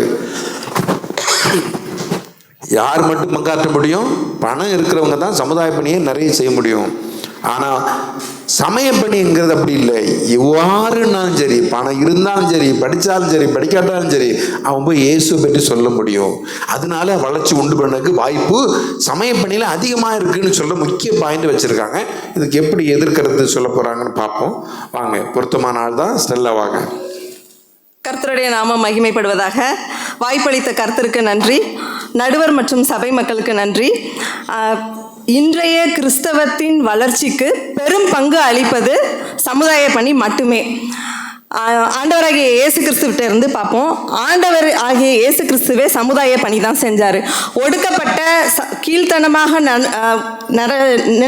நடக்கப்பட்ட சமாரிய மக்கள்கிட்டயே வந்து ஒரு பெரிய புரட்சியை கொண்டு வந்தது ஆண்டவர் தான். அதுக்கப்புறம் உணவளித்தார். அதாவது அவங்க சொன்ன மாதிரி அவர்களுக்கு மலை பிரசங்கம், வனாந்திரத்துலலாம் வந்து அவங்களுக்கு பிரசங்கம்லாம் பண்ணினார். ஆனாலும் அவங்கள மேலே அக்கறையாக இருந்து மக்களுக்கு பசியோடு போவாங்களேன்னு 5000 பேருக்கு அப்பமும் மீனும் கொடுத்தாரு. 4000 பேருக்கு உணவளித்தார் இன்னொரு இடத்துல. இப்படியாய் வந்து மக்கள் மேலே கரிசனை உள்ளவராக இருந்தார். அவருடைய அவரையே நம்ம வந்து பின்பற்றுகிறவராக இருக்கிறோம் அப்படின்னா நம்ம கண்டிப்பாக சமுதாய பணி செய்யணும். தேவை உள்ளவர்களுடைய தேவைகளை பூர்த்தி செய்தார். தேவைப்பட்டவர்களுக்கு குணம் அளித்தார். இப்படியாக பல காரியங்களை அவர் செய்தார். எதிர்த்தரப்பினர் சொல்லும்போது சொன்னாங்க, சமய பணியின் அடிப்படையே அன்பு, சந்தோஷம், சமாதானம் அப்படின்னு. பைபிளில் இருந்தே நான் சொல்லுறேன். சமாரியன் கதை எல்லாருக்குமே நன்றாக தெரியும். அதில் 3 பேர் வராங்க. ஆசாரியன் வந்து அவங்க சொல்லுகிற சமய பணியை செய்கிறவர். அவருக்கு அடுத்து வருகிற லேவியானவர் ஆலய பணிகளை செய்கிறவர், ஆசாரியருக்கு ஹெல்ப் பண்ணிக்கிறவர். ஆனால் சமுதாயத்தில் புறக்கணிக்கப்பட்ட தாழ்வு நிலையில் இருந்த சமாரியன் தான் வந்து வழியில் கடந்த ஒருத்தனை வந்து எடுத்து சகாயம் பண்ணி அவருக்கு உதவிகளை செய்து சத்திரத்தில் சேர்த்து அவருக்கு பைசாவும் கொடுத்து அக்கறை பண்ணார். இந்த இடத்துல எப்படிப்பட்ட அன்பு விளங்குனது? ப்ராக்டிக்கலான அன்புங்கிறது வந்து நம்ம எப்படி வெளிப்படுத்த முடியும் அப்படின்னா சமுதாய பணியின் மூலமாக மட்டுமே தான் ப்ராக்டிக்கலாக அன்பையே வெளிப்படுத்த முடியும். அடுத்தது வந்து அவங்க சொன்னாங்க, உலகமெங்கும் போய் சுவிசேஷத்தை அறிவிங்கள் ஆண்டவர்னு சொன்னார்னு. கண்டிப்பாக ஆண்டவர் வந்து என்ன சொன்னார் அப்படின்னா, மரித்து அடக்கம் பண்ணப்பட்டு உயிரோடு எழும்பினதுக்கப்புறம் சீஷர்களை பார்த்து சொல்கிறாரு, சமாதானம் உண்டாவதாகன்னு சொல்லிட்டு, பிதா என்னை அனுப்பினது போல் நான் உங்களை அனுப்புகிறேன் அப்படின்னு சொன்னார். ஆண்டவரே இங்கே சமுதாய பணி தான் நிறைய செஞ்சார். அதே போல் தான் அவருடைய சீஷர்கள், அப்போஸ்தலர்கள், மிஷினரிகள் எல்லாருமே சமுதாய பணியை செய்கிறாங்க. இங்கே கூட இந்தியாவில் பார்த்தீங்கன்னா 1800களில் தெலுங்கானாவில் வந்து பயங்கர பஞ்சம் உண்டான சமயத்தில் மக்கள் கொஞ்சம் ஹை கிளாஸில் உள்ளவங்கக்கிட்டலாம் வந்து இருந்துச்சு, பயிர் சாப்பிடக்கூடிய தானியங்கள்லாம் இருந்தது. பட் வந்து ஒடுக்கப்பட்ட மக்களுக்கு கொடுக்கப்படவில்லை. அதில் அநேகர் பஞ்சத்தினாலும் பசியினாலும் இறந்து போனாங்க. அப்போது ஜான் எவர்ட் க்ளோ அப்படிங்கிற ஒரு மிஷினரி வந்து என்ன பண்ணினார் அப்படின்னா, அவங்களுக்கு வந்து கேனல்லாம் உருவாக்குறதுக்காக அந்த மக்களையே வந்து வேலை வாங்க வச்சு, அந்த மக்களுக்கே வந்து அதை பயன்படுத்தி அவங்களையே அங்கே விவசாயம் பண்ண வச்சு அவங்களுக்கு சாப்பிட்றதுக்கு உதவி பண்ணி அப்படியாய் அநேக ஆத்துமாக்களை வந்து ஆண்டவர்களை கொண்டு வந்தார். நிறைய பழைய மக்கள் பெரியவங்களுக்கு தெரியும்,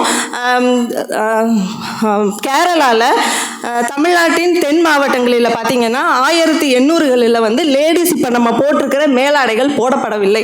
அப்போது இது கிட்டத்தட்ட 37 வருடமாக வந்து குறிப்பிட்ட கீழ் புறக்கணிக்கப்பட்ட மக்கள் வந்து என்ன பண்ணினாங்கன்னா, அந்த பெண்கள் வந்து மேலாடையே போடாமல் இருந்தாங்க. அப்படியா இருக்கும்போது 37 வருஷமாக போராடி மிஷினரி மாதிரி தான் வந்து என்ன சொன்னாங்கன்னா, பெண்களுடைய மார்பகங்கள் கவர் பண்ணுறதுக்காக புரட்சி செய்து அப்போ உள்ள கவர்னர்கிட்டலாம் பேசி சரி பண்ணி கொடுத்தாங்க. அப்படியாக மனுஷனுக்கு முக்கியமாக உள்ள உணவு, உடை, கல்வி, அதுலேயும் பார்த்தீங்கன்னா விஎஸ் அசரியான்னு சொல்லிட்டு ஃபஸ்ட்டு ஏஞ்சலிக்கல் பிஷப் நம்ம இந்தியாவில், அவர் வந்து ஒரு பெண் குழந்தைக்கு கல்வி அளிப்பது என்பது ஒரு குடும்பத்தையே டெவலப் பண்ண, ஒரு பொம்பளை பிள்ளைக்கு நம்ம படிப்பு கொடுத்துட்டோன்னா அந்த குடும்பம் உருப்படும் அப்படின்ட்டு பெண் எஜுகேஷன்ஸ்க்கு வந்து நிறைய முக்கியத்துவம் கொடுத்தாங்க. அப்புறம் ரிங்கிள் தோப்பை பற்றி நீங்கள் கேள்விப்பட்டிருப்பீங்க. அந்த ஐயா எங்கெங்கெல்லாம் சர்ச்சை உருவாக்குறாங்களோ அங்கெல்லாம் என்ன பண்ணினார்னா, பக்கத்துலேயே ஒரு ஸ்கூலை உருவாக்குனார். நம்மள நிறைய பேர் அந்த மாதிரியான நிறைய ஸ்கூல்ஸ்லலாம் படிச்சுட்டு வந்திருப்போம். எதிரணியில் வந்து பேதுருவை பற்றி அழகாக சொன்னாங்க. அதே பேதுரு தான் சொல்லிடுறாரு, வெள்ளியும் பொண்ணும் என்னிடத்தில் இல்லை, என்னிடத்தில் இருக்கிறத உனக்கு தருகிறேன்னு. இயேசுவின் நாமத்தினால எழுந்து நட அப்படின்னு அங்கே ஒரு அற்புதத்தை செய்கிறாரு. அங்கே குணமாக்கப்படுறாரு ஒருத்தர். அதனால ஆத்துமாக்கள் வந்து என்ன செய்யப்படுறாங்கன்னா ஆதாயப்படுத்தப்படுறாங்க.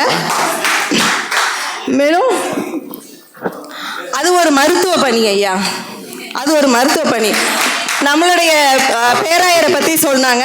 நம்மளுடைய பேராயருடைய வந்து தரிசனம் வந்து என்னென்னா, இல்லை அவரை வந்து எல்லாரும் புரட்சி பேராயர் அப்படின்னு சொல்லுவாங்க. ஏன் அப்படின்னா, total gospel to the total man, TGTM அப்படிங்கிறது தான் அவருடைய பெரிய நோக்கமாக இருந்தது. அப்படியானா ஆவிக்குரிய சமூக மற்றும் பொருளாதார மறுமலர்ச்சி ஒருத்தருக்குள்ளும் ஏற்படணும் அப்படின்னு தான் அவர் அநேக சமூக பணிகளை நம்மளுடைய ஸ்தாபனத்தில் கூட கொண்டு வந்திருக்கிறாங்க.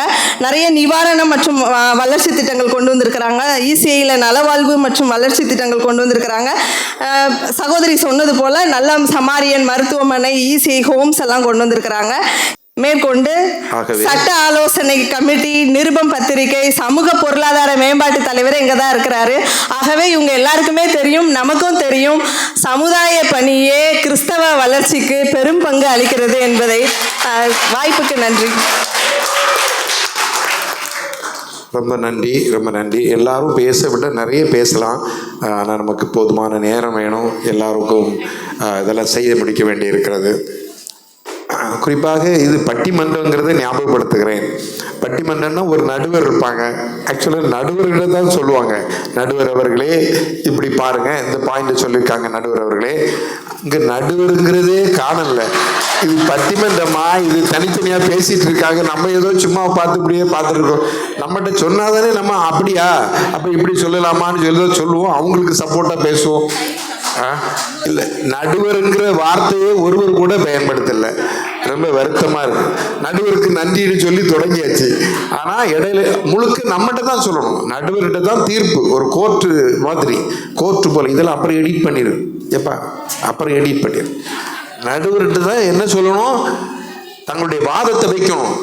ஒரு குற்றவாளி இந்த பக்கம் இருக்கிறாங்க, இந்த சைடு இந்த பக்கம் இருக்கிறாங்க, இந்த பாருங்க இவங்க செய்யறது சரியில்லை, நீங்க கவனிங்க நடுவர்களே, நான் இந்த பாயிண்ட சொல்றேன் நடுவர்களே, கவனிங்க நடுவர்களேன்னா நம்ம ஆட்கள் நடுவரையே மறந்துட்டாங்க. அடுத்த 2 ஜீவன்களாவது நடுவரை கூப்பிடுவாங்கன்னு நினைக்கிறேன். நடுவரை கூப்பிடுவாங்க. முக்கியமான பாயிண்ட் ஒன்று சொன்னாங்க, என்னை பார்த்துக்கப்பா கண்டினியூ பண்ணு ரைட்டா. முக்கியமான ஒரு பாயிண்டே சொன்னாங்க, சமுதாய பணிதாயா ரொம்ப வளர்ச்சியை உண்டு பண்ணுகிறது. எப்படின்னா ஏசுவாமி சமுதாய பணியை குறிப்பாக சமாரியா ஏரியாவுக்குள்ளே போனார் பாருங்க. அந்த ஜனத்தை ஏற்றுக்கொண்டார், அந்த ஜனங்களை கூட உட்கார்ந்தாரு. அந்த அந்த ஏரியாவிலே ஒரு பெரிய மாற்றத்தை கொண்டு வந்துட்டு அப்படின்னு ஒரு பாயிண்ட் வச்சுருக்காங்க. முக்கியமான ஒரு பாயிண்ட் தான். அதே போல் சொன்னாங்க, நீங்கள் ஆண்டவருடைய சமய பணி, நீங்கள் ஆண்டவர் நல்லவர் அவர் வல்லவர்னு சொல்கிறீங்க, கரெக்டு, அவர் ரட்சிக்கிறவர்னு சொல்லுங்க, இதை ப்ராக்டிக்கல் வேயாக எப்படி பண்ணுவீங்க? ப்ராக்டிக்கலாக உங்களுடைய ஆண்டோடைய அன்பை காட்டுன்னு சொன்னால் அவனுக்கு ஏதாவது கொடுத்தாதான் காட்ட முடியும். ஆக ப்ராக்டிக்கல் வேயாக உங்களுடைய கடவுளுடைய அன்பை வெளிப்படுத்தணும்னா அதுக்கு சமுதாய பணி தான் அதுக்கு வழி அப்படின்னு சொல்லியிருக்காங்க. அது ரொம்ப ஸ்ட்ராங்கான பாயிண்ட் வச்சுருக்காங்க. அதை எதிர்கொள்ள ஸ்ட்ராங்கான ஆளுங்க ஒரு ஆள் இருக்கிறாங்க.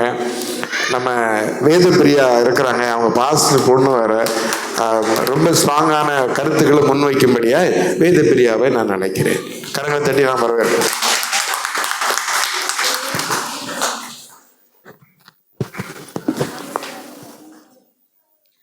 இன்றைய கிறிஸ்தவ வளர்ச்சிக்கு பெரும் பங்களிப்பது சமயப்பணியா சமுதாய பணியா?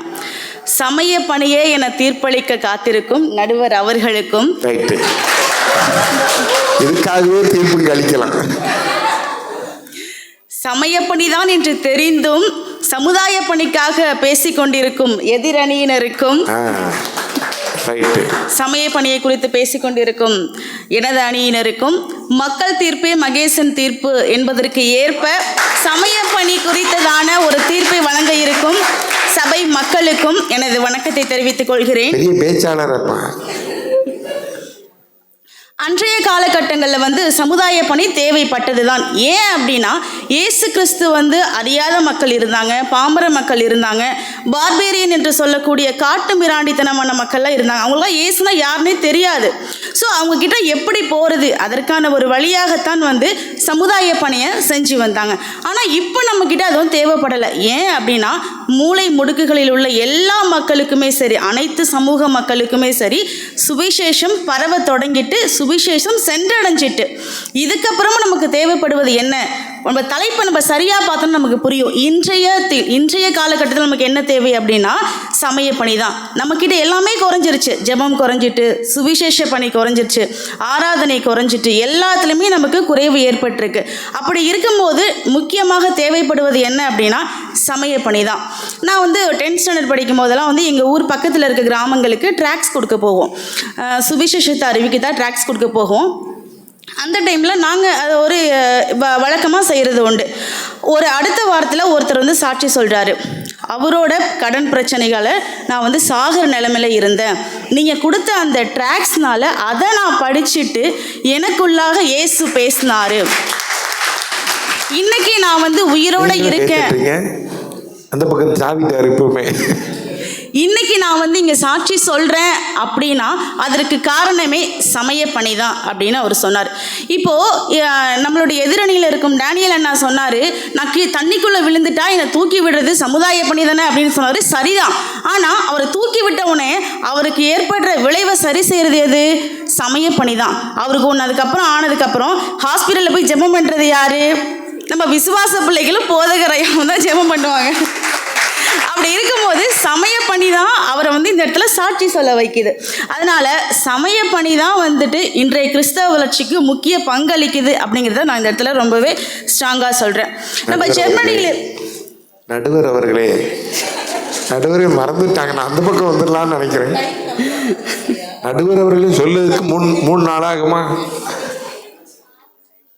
ஜெர்மனியிலிருந்து சீகன் பால்க் ஐயர் அவங்க 1975 தமிழ்நாட்டுக்கு வந்தார். அவர் செஞ்ச முக்கிய சமய பணி என்ன அப்படின்னா தமிழில் பைபிளை அச்சடித்தார். அந்த காலத்தில் வந்து பைபிள் அப்படிங்கிறது எல்லாருக்கிட்டையுமே இல்லை, ஆனால் இப்போ எல்லாருக்கிட்டையுமே இருக்குது. பட் இருந்தாலும் நம்ம இப்போ எப்படி பயன்படுத்துகிறோம் அப்படிங்கிறது நமக்கு தெரியும். ஆனால் அப்போல்லாம் பைபிள் வந்து யார்கிட்ட இருக்காது, ஒரு சிலர் இடங்களில் போய் இருக்கும், அங்கே போய் படிக்கிற சூழ்நிலைகள் இருக்கும். இதெல்லாம் மாற்றுறதுக்கு தமிழில் முதல்ல வந்து பைபிள் அச்சடிக்கிறதாக இங்கே வராரு. அப்போ அவர் என்ன பண்ணுறாங்க அப்படின்னா, மணலில் நிற்க வச்சு அவருக்கு தண்டனை கொடுக்குறாங்க, முட்டி போட வச்சு தண்டனை கொடுக்குறாங்க. நீங்கள் தரங்கம்பாடி போயிருப்பீங்கன்னு நினைக்கிறேன். அங்கே டேனிஷ் கோட் பார்த்தீங்களா? டேனிஷ் கோட்டை அதில் இருக்க போனோம். ஆமாம், டேனிஷ் கோட்டை அங்கே தான் வந்துட்டு அவர் ஜெயிலில் வச்சுருந்து அவருக்கு தண்டனைகள்லாம் கொடுத்தாங்க. ஸோ இப்படி நம்ம வந்து மனம் மாற்றம் அடைகிறதுக்காக, இயேசு நமக்குள்ளாக வருகிறதற்காக, அனைத்து மக்களுமே இயேசு கிறிஸ்துவை ஏற்றுக்கொள்வதற்காக சமயப்பணி செய்ததன் மூலமாகத்தான் நாம் இப்படி ஒரு வளர்ச்சிக்கு வந்திருக்கிறோம். நிறைய ஸ்கூல் கட்டியிருக்காங்க, நிறைய மருத்துவம் இருக்குது, எல்லாமே சொல்கிறீங்க, ஓகே தான். அதன் அடிப்படை நோக்கம் என்ன? சமயப்பணிக்காக மட்டும்தான், நம்ம எல்லாரும் இயேசு கிறிஸ்துவை ஏற்றுக்கொள்வதற்காக மட்டும்தான் இங்கே வந்து சமுதாய பணியே நடைபெற்றுருக்கு. இன்றைக்கி நம்ம சமுதாய பணி செய்கிறோம், ஒவ்வொரு மக்களுமே, ஒவ்வொரு கிறிஸ்தவர்களுமே சமுதாய பணி நம்ம செஞ்சுக்கிட்டு இருக்கிறோம். எதன் அடிப்படையாக வச்சு செஞ்சுக்கிட்டு இருக்கிறோம்? நமக்குள்ளே இயேசு இருக்கிறார். இப்போ நடுவராக இருக்கும் போதகர் ஐயா வந்து சமுதாய நலத்துறையில் அவர் வந்து பொறுப்பு வகித்து செஞ்சிட்ருக்காரு. எதனால் செஞ்சிட்ருக்கிறாரு? அவருக்குள்ளே இயேசு இருக்கிறார், அதனால் மட்டும்தான் செஞ்சிட்ருக்கிறாரு. அந்த ஒரு அடிப்படை திறமைகளையும் தகுதிகளையும் அவரிடம் வளர்த்து அவர் எப்படி செஞ்சிட்ருக்கிறார்? தனக்குள்ள இயேசு இருக்கிறாரு, அதன் மூலமாக மக்களுக்கு சுவிசேஷம் செய்யணும் அப்படிங்கிற ஒரு காரணத்தில் மட்டும்தான் சமுதாய பணியை செய்கிறாரு. எல்லாராலையுமே வந்து சமுதாய பணி செய்ய முடியும் அப்படின்னு சொல்ல முடியாது. அதற்கான ஒரு மனப்பக்குவம் வேணும் அப்படின்னா முக்கியமாக வந்து இயேசு நமக்குள்ளே இருக்கணும். அதுக்கு சமய பணி தான் முக்கியமாக காணப்படுது. மத்தேயு 28:19-20 வசனங்கள் நீங்கள் பார்க்கலாம். இயேசு சொல்கிறார், ஆகையால் நீங்கள் புறப்பட்டு போய் சகல ஜாதிகளையும் சீஷராக்கி பிதா குமாரன் பரிசுத்த ஆவியினாலே அவர்களுக்கு ஞானம் ஸ்தானம் கொடுத்து நான் கட்டளையிட்ட யாவையும் அவர்கள் கை கொள்ளும்படி அவர்களுக்கு உபதேசம் பண்ணுங்கள். என்ன சொல்கிறாரு? உபதேசம் பண்ணுங்கள். சமுதாய நல பணிகள் செய்யணும் அப்படின்ட்டு இயேசு கிறிஸ்து குறிப்பிடல. எனவே சமுதாய பணியை விட சமய பணிதான் கிறிஸ்தவ வளர்ச்சிக்கு முக்கியமாக இருக்கும் என்று எனது கருத்தை முடித்துக் கொள்கிறேன். நன்றி நடுவர் அவர்களை. குறிப்பிட்ட நேரத்தில் கரெக்டாக துவங்கி கரெக்டாக முடித்தாங்க. சரியான முன்னுரையும் சரியான முடிவுரை இருந்ததுக்காக முதலாக நன்றி செலுத்துகிறேன். அதை ஃபாலோ பண்ணுவாங்கன்னு எல்லாரும் நம்புகிறேன். ஆனால் நல்ல கருத்துக்களை பதிவு செய்திருக்கிறாங்க. குறிப்பாக சமுதாய பணி வந்து அது ஒரு வழி தான். சமுதாய பணி, நீங்கள் பள்ளிக்கூடம் கட்டுறீங்க, ஒரு ஏழைக்கு உதவுறீங்க, இதெல்லாம் என்னென்னா சமய பணி செய்வதற்கான ஒரு வழி தான். சமயம் உங்கள் உள்ளத்தில் இருந்தனால தான் உங்களால் சமுதாய பணியே செய்ய முடியுதுங்கிறேன். ரைட்டு தானே? இப்போ சமயம் உள்ளத்தில் இருந்தால் தான். நான் ஏன் ஒருத்தர் தூக்கி விடுறேன், ஐயா தலைவர் விழுந்துட்டாரு, குழியில் விழுந்துட்டாரு, ஏன் அவரை நான் தூக்குறேன்னாலே சமயம் எனக்குள்ளே இருக்க அந்த அன்பு இருக்குது, கிறிஸ்துவின் அன்பு. ஆகவே அதுதான் என்னை மோட்டிவேட்டே பண்ணுதுயா. ஆகவே சமுதாய பணியை விட சமய பணி தான் ரொம்ப முக்கியமானது என்ற கருத்தை வைத்திருக்கிறாங்க. ஆண்கள் திடமானவர்கள்னு நம்புகிறோம், பைபிள் அப்படி தான் சொல்லியிருக்கு. ஆனால் எங்களை கடைசியில் போடுங்கப்பா, எங்களை காப்பாற்றுக்கையான்னு ஓரத்தில் 2 ஆண்கள் உட்கார்ந்துருக்காங்க. அவங்க இப்போ இதுக்கு வேதப்பிரியா கருத்துக்கு மாற்று கருத்தா? இல்லை அப்படியெல்லாம் இல்லை. சமய பணியை விட சமுதாய பணி தான் கிறிஸ்தவ வளர்ச்சிக்கு ஸ்ட்ராங் ஆனது என்பதை சொல்லும்படியாக ஒரு ஸ்ட்ராங் பர்சன் ஜான்சனை நான் அழைக்கிறேன். இந்த ஃபேன் எல்லாம் ஆஃப் பண்ணிடுங்க. வாய்ப்பிற்கு நன்றி. சரி, இப்போது நம்ம எப்போ எல்லாம் இங்கே இருக்கிற 3/4 வீட்டில் எல்லா வீட்லேயும் கேரல்ஸ் போயிருப்போம். ஐ திங்க் எல்லா வீட்லேயும் கேரல்ஸ் போயிருப்போம். நீங்கள் கேரல்ஸ் கொடுத்த கேலண்டர் பிரித்து பார்த்தீங்களா? அந்த கேலண்டரில் நம்ம எப்பயுமே ஒரு வசனம் இருக்கும். ஆனால் இந்த முறை அந்த வசனத்துக்கு பதிலாக நம்ம மிஷினரிகளை போட்டிருக்கோம். ஸோ அந்த மிஷினரி பற்றி நான் ஒரு 3 பேர் வந்து சொல்ல போகிறேன்.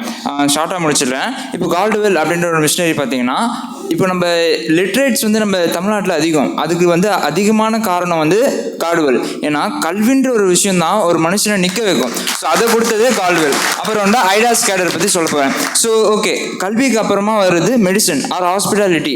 ஸோ ஒரு பெண்கள் வந்து ஒரு பெண்களுக்கு பிரசவம் வந்து பெண்கள் தான் பார்க்கணும் அப்படின்ற ஒரு விஷயம் இருக்குது. அந்த மரபை மாற்ற முடியாது. ஸோ அவங்களுடைய ஆங்கிலேயத்தை வந்து அவங்க திணிக்கலை. நம்ம தமிழ்நாடுக்கு ஏற்ற மாதிரி அவங்க பெண்கள் நிறைய பேர் வந்து மருத்துவர்கள் ஆக்கினாங்க. ஸோ அதனுடைய விளைவாக தான் வேலூரில் சிஎம்சி அப்படின்ற ஒரு விஷயம் இருக்குது. ஐயா சொன்னார், இப்போ பணம் இருக்கிறவன் தான் சமுதாய பணி செய்ய முடியும். சரி, கருத்து சொல்லுங்க. ஓகே, ஆனால் நான் ஒரு எக்ஸாம்பிள் பார்த்தேன். வில்லியம் தோபியாஸ் ரிங்கிள் தோபி அப்படின்ற கேலண்டரில் தான் இருக்காரு அந்த மிஷினரி. நீங்கள் வீட்டுக்கு போய் பாருங்க. எளிமைனா எளிமை, பயங்கரமான எளிமை. அவருக்குன்னு ஒரு சொந்த எதுவுமே கிடையாது. ஒரு கிழிஞ்ச செருப்பு, அவருடைய தோற்றத்தையே அவ்வளோ இதுவாக சொல்கிறாங்க. அப்படிப்பட்ட ஒரு மிஷினரி தமிழ்நாட்டுக்காக வந்து இங்கே வந்து ஊழியம் செஞ்சார். அவருக்காக காசு எதுவுமே இல்லை. அதில் வந்து ஊதியத்தை கூட நிறைய மக்கள் வந்து ஐயா நாங்கள் திருப்பி அந்த பணத்தை கொடுத்துடுறோம் அப்படின்னு சொல்லி கேட்டது அவர் கடனாக கொடுத்தாரு. ஆனாலும் இங்கே மிஷினரி பணியை முடிச்சுட்டு அவர் ஊருக்கு போகும்போது கடன் வாங்கினவங்க பேரெல்லாம் வீட்டோட செவுத்துல எழுதி வைத்திருந்தாராம். ஆனால் அவருக்கு ஒரு மனசில் குத்துச்சு, நம்ம வந்து சமுதாய பணி செய்ய வந்தவங்க, அந்த கடன்லாம் பேர்லாம் மற்றவங்க பார்த்தா தவறாக நினச்சிடுவாங்கன்னு மாலுமி கிட்ட சொல்லி மீண்டும் இந்தியாவுக்கு வந்து அந்த பேர் எல்லாத்தையுமே அழிச்சு போட்டுட்டு போனார். அப்படிப்பட்ட ஒரு சமுதாய பணி செஞ்சவர் தான் அந்த மிஷினரி. அதுக்கப்புறம் ஓகே, இசிஐயில் வந்து நிறைய சர்ச் இருக்குது, அப்புறம் நிறைய பைபிள் ஸ்கூல்ஸ் இருக்குது, நிறையா இருக்குது. ஓகே, ஆனால் இசிஐ இன்னொன்று ஒரு விஷயம் பண்ணியிருக்கு. யூபிஎஸ்சி சென்டர் அப்படின்ற ஒரு விஷயத்தை உருவாக்கிச்சு. ஆனால் ஏன் அந்த யூபிஎஸ்சி சென்டர் உருவாக்கிச்சுன்னா, பாஸ்டர் நிறைய பேர் இருக்கலாம், சர்ச்சு நிறைய பேர் கட்டலாம், ஆனால் எதிர்ப்புகள் கிறிஸ்துவ வரும் வரைக்கும் எதிர்ப்புகள் வந்து கொண்டே தான் இருக்கும். அந்த எதிர்ப்புகளை மாற்றணும்னா அதிகாரத்தில் ஆண்டவர் அறிஞ்சவங்க இருந்தால் தான் அந்த எதிர்ப்புகளை மாற்ற முடியும். ஸோ அதுக்காக ஒரு ஐஏஎஸ் ஆகவும் ஒரு ஐபிஎஸ் ஆகவும் இருக்கணும். அங்கே ஆண்டவர் அறிஞ்சவங்களை இருக்கணுன்ற ஒரு பார்வையில் தான் யூபிஎஸ்சியை கொண்டு இருக்காங்க. அதில் படிக்கிறவங்களும் நம்ம கூட தான் இருக்காங்க. சரி, நெக்ஸ்ட் நம்ம போவோம். ஓகே சரி, நிறைய காலேஜஸ். ஸோ கல்வின்ற ஒரு விஷயம் ரொம்ப முக்கியம். பணம் ஓகே, அது முக்கியம்தான். ஆனால் கல்வின்ற ஒரு விஷயத்த பணக்காரனாக இருக்கிறவன் தான் கொடுக்கணுன்ற அவசியம் கிடையாது. ஏழைக்கும் கல்வி சமமாக இருக்குது, பணக்காரனும் கல்வி சமமாக இருக்குது. நீங்கள் பார்க்குற WCC, MCC, லயோலா காலேஜ் இதெல்லாமே டாப் காலேஜஸாக இருக்குது. அந்த காலேஜஸ்லாம் உருவாக்கினது சமுதாய பணியோட ஒரு விதை தான். அப்புறம் ஓகே, அதுக்கப்புறம் நம்ம சபையில் கூட நம்ம நிறைய சமுதாய பணி செய்கிறோம். இப்போ கபசுர குடிநீர் கொடுத்தது, இப்போ நிறைய காலேஜஸ் மூலயமா நம்ம ஹெல்ப் பண்ணது, அது எல்லாமே நம்ம போய் ஜெபம் பண்ணிட்டு வரல, நம்ம ஜெபம் பண்ணுறது கூட சமுதாய பணி செய்கிறோம். ஸோ அந்த சமுதாய பணியால் ஈர்க்கப்பட்டு தான் அந்த மக்கள்ன்றவங்க வராங்க. ஸோ எல்லாராலையும் ஜெபம் பண்ண முடியும், ஆனால் சமுதாய பணி செய்தால் தான் அந்த ஆத்துமா நிலைவரமாக்கப்படும் அப்படின்னு சொல்கிறோம். இப்போ இன்னொரு பாயிண்ட் ஒன்று சொல்ல போகிறேன். ஸோ செயின்ட் நிக்கோலஸ் அப்படின்றவர் நமக்கு யாருக்கும் தெரியாது. சாண்டா கிளாஸ் அப்படின்றவர் நம்ம எல்லாருக்கும் தெரியும் அப்படின்னு நினைக்கிறேன். ஸோ சாண்டா கிளாஸோட பேர் தான் செயின்ட் நிக்கோலஸ். அவர் ஏன் அந்த நம்மளுடைய சாண்டா கிளாஸ், அவர் ஒரிஜினல் சாண்டா கிளாஸ் வந்து செயின்ட் நிக்கோலஸ். ஸோ அவருடைய பாயிண்ட் வந்து என்னன்னா, கிறிஸ்மஸ் அப்படின்ற ஒரு நாளை வந்து எல்லாருமே சந்தோஷமாக ஏற்றுக்கணும், கொண்டாடணும். அந்த நன்னாள் வந்து எல்லாருக்குமே பயனுள்ளதாக இருக்கணும். ஆனால் எளியவர்களால் கொண்டாட முடியல அந்த காலத்தில், பணக்காரர்களால் மட்டும்தான் கொண்டாட முடிஞ்சிச்சு. ஸோ அதனால் அவர் என்ன பண்ணார்னா, எல்லாருக்குமே இந்த கிறிஸ்துவின் அந்த நற்செய்தினால் அந்த மகிழ்ச்சி போகணுன்றதுக்காக கேரல்ஸ் அப்படின்ற ஒரு விஷயத்தை ஆரம்பித்தார். அந்த கேரல்ஸ் மூலிமா கிறிஸ்துவை அறியாதவர்கள், எளியவர்களுக்கு வந்து நிறைய விஷயத்தை வந்து கொடுத்தாரு. அவர்களுக்கும் அந்த நன்னாள் வந்து மகிழ்ச்சியாக இருக்கணும்னு கொண்டு வந்தார். ஆனால் அந்த கேரல்ஸில் சமய பணின்ற ஒரு விஷயம் எப்போ வந்துச்சோ, நம்ம தெரிஞ்சவங்க வீட்டுக்கே போகிறோம், தெரிஞ்சவங்க வீட்டுக்கு தான் போகிறோம், பல வருஷமாக போகிறோம். கிறிஸ்துவங்களுக்காக பிறந்தார், தாவீது நூலில் உருவாக்கப்பட்டார், எல்லாமே அவங்களுக்கு தெரியும். எத்தனை வருஷம் போனாலும் அவங்களுக்கு தெரியும். ஆனால் நான் வந்து தெரியாதவங்க வீட்டுக்கு போகலைன்னு சொல்லலை, அந்த ரேஷியோன்றது மாறுது. அந்த காலத்தில் அவர் தெரிஞ்சவங்க கிட்ட போய் சொல்லலை கிறிஸ்துவங்களுக்கு பிறந்தார், ஏன்னா அவனுக்கு ஏற்கனவே தெரியும். தெரியாதவங்களுக்கு போய் தான் சொன்னார். ஆனா இப்போ நம்ம தெரிஞ்சவங்க வீட்டுக்கு தான் 100 வீட்டுக்கு சொல்றோம், 5 தெரியாத வீட்டுக்கு சொல்றோம். இதுதான் நம்மளுடைய கேரல்ஸா இருக்கு. எப்போ சமய பண்ணி உள்ள வந்துட்டு பிறகு. சரி, இப்போ இவங்க நிறைய மிஷினரி கதைகள்லாம் சொன்னாங்க. நான் ஒரு மிஷினரி கதை பத்தி சொல்ல போறேன். கிரஹாம் ஸ்டெய்னஸ் அப்படின்ற ஒரு மிஷினரி பத்தி. என்ன கதைன்னா, சரி ஃபர்ஸ்ட் வந்து சமய பண்ணி அப்படின்ற ஒரு விஷயத்தை தான் அவங்க குடும்பமா செஞ்சாங்க. 3 பிள்ளைங்க, அவரும் அவருடைய மனைவியும். ஸோ சமய பண்ணி செஞ்சுட்டு வந்துட்டு இருக்கும் போது ஒரு கார்ல வச்சு அவரையும் அவர் 2 பசங்களையும் எரிச்சிட்டாங்க, தீ வச்சு எரிச்சிட்டாங்க. ஆனா அவருடைய முக்கியமான வேலை என்னன்னா தொழுநோயாளிகள். ஸோ 80 தொழுநோயாளிகள் வந்து அவர் மருத்துவம் பார்த்துட்டு கொண்டு இருந்தாரு. அவங்க மனைவி அவங்களோட கணவரை இழந்துட்டாங்க. அவங்க என்ன நினைச்சிருந்திருக்கலாம், ஸோ என் கணவரையே கொண்டுட்டாங்க, அவங்களுக்காக தான் இவர் இறங்கினாரு, சமய பணி செஞ்சாரு, நான் இதை விட்டுடலாம்னு நினைச்சிருக்கலாம். ஆனால் அவங்க அப்படி நினைக்கல. கணவரை விட்ட வேலையை நான் செய்யறேன். அவங்க சமுதாய பணி தான் செஞ்சாங்க. அவங்களும் பைபிள் எடுத்துட்டு போய் பேசியிருந்தா அவங்களே கொண்டு இருப்பாங்க. கரெக்டா? அவங்களும் பைபிள் எடுத்துட்டு போய் பேசியிருந்தா அவள் தான் முடிச்சிட்டு இருப்பாங்க. ஆனா அவங்க சமுதாய பணி அங்க செய்யல, சமுதாய பணியை கூட செஞ்சாங்க. அது அவங்க கணவர் விட்டு போன 80 தொழுநோயாளிகளுக்கு அவங்க குணப்படுத்தினதுனால ஒடிசான்ற ஒரு இடத்துல எல்லாருமே கிறிஸ்துவை ஏற்றுக்கொண்டாங்க. இது ஒரு இதுவா இருக்கு. அதுக்கப்புறமா லாஸ்ட் ஒரு பாயிண்ட்யா, எஸ்தர் பாரதி அப்படின்ற ஈசையில் ஒரு பாஸ்டர் ஒருத்தங்க உண்டு. ஸோ அந்த எஸ்தர் பாரதி அவங்களுக்கு 2 விதமான மக்கள் வந்து அறிமுகமாயிருக்காங்க. ஒரு மக்கள் சமய பணி, கிறிஸ்துவனை நேசிக்கிறார், கிறிஸ்துவனை காப்பார், கிறிஸ்துவனை வாழ வைப்பார். ஸோ அவங்க வந்து கிறிஸ்துவை ஏற்றுக்கொண்டாங்க, சொந்த ரட்சகராக ஏற்றுக்கிட்டாங்க. ஆனாலும் அவங்க சொந்த ரட்சகராக ஏற்றுக்கொண்டதுனால அவங்க டிரான்ஸ்ஜெண்டராக இருக்கிறதுனால எந்த ஒரு ஃபீல்ட்லையுமே அவங்களால சஸ்டெயின் பண்ண முடியல, சஸ்டெயின் பண்ண விடலை அப்படின்றது உண்மை. ஆனால் இன்னொருத்தவங்க வந்து சமுதாய பணி செஞ்சுருக்காங்க, அவங்களுக்கு ஹெல்ப் பண்ணியிருக்காங்க. உங்களால் முடியும், யூ கேன் அப்படின்ற ஒரு வேர்ட் சொன்னதுனால அவங்க இன்னைக்கும் ஈசையில் ஒரு பாஸ்டராக நிறைய பேருக்கு நல்லது செஞ்சு கொண்டு வராங்க. இதெல்லாம் தெரிஞ்சு சமுதாய பணி தான், சமுதாய பணின்றது ஒரு ஸ்கெலிட்டல் ஸ்ட்ரக்சர். ஸோ சமய பணின்றது ஒரு மாலிகுலர் ஸ்ட்ரக்சர். ஸோ எலும்பு இல்லைன்னா சதை இருந்தாலும் பிரயோஜனம் இல்லை. சதைன்றது அவங்க, எலும்புன்றது நாங்கள் என்ன சொல்லி வாய்ப்பே முடியும்.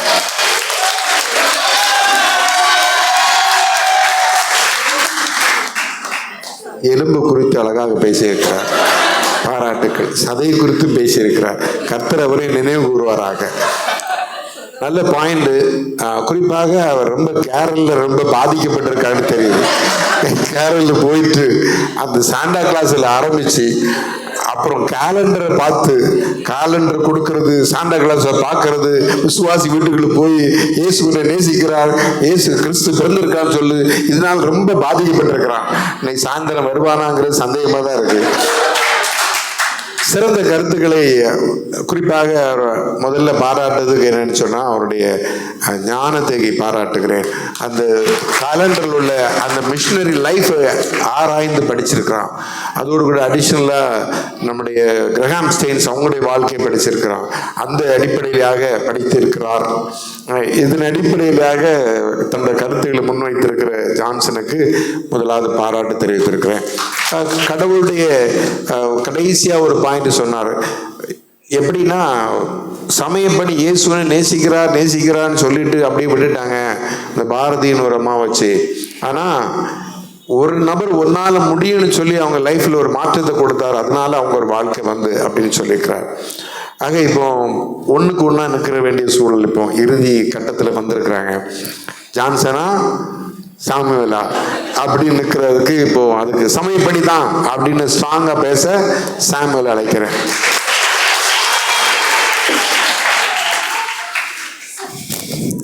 கர்த்தருடைய பரிசுத்த நாமத்துக்கு மகிமை உண்டாவதாக. இந்த வாய்ப்பை எனக்கு கொடுத்த போதகர் ஐயாவிற்கும், நடுவர் ஐயான்னு சொல்லுங்க, நடுவர் ஐயாவிற்கும், இங்க வந்திருக்கும் சபையார் அனைவருக்கும், வெற்றியின் அணியான என்னுடைய அணியினருக்கும், போக்க போறோன்னு தெரிஞ்சு அது வெயிலே காட்டாம இருக்கிற எதிர் அணியினருக்கும் என்னுடைய வணக்கங்களையும் நன்றிகளையும் தெரிவித்துக் கொள்றேன். ஐயா, பட்டிமன்றத்தோட தலைப்பா நீங்க கொடுத்தது வந்து என்னன்னு பாத்தீங்கன்னா, இன்றைய காலகட்டத்தில் கிறிஸ்தவ வளர்ச்சிக்கு பெரும் பங்கு அளிப்பது எதுதான்.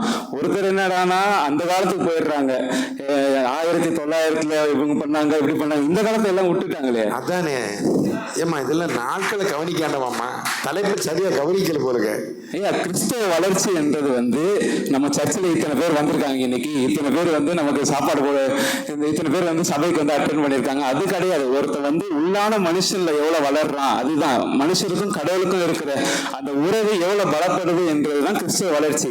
அது 3 வகையில நம்ம சொல்லலாங்க. இயேசு கிறிஸ்து வந்து எனக்காக மரித்தார் என்று ஒருத்தங்க ஒத்துக்கிறதும், அவருடைய தம்முடைய ரத்தத்தினால் என்னை கழுவி சுத்திகரிச்சார் என்றதை ஒத்துக்கிறதும், அதே மாதிரி அவர் தான் என்னோட சொந்த ரட்சகர் என்று ஒத்துக்கிறது தான் ஒரு கிறிஸ்துவ வளர்ச்சி.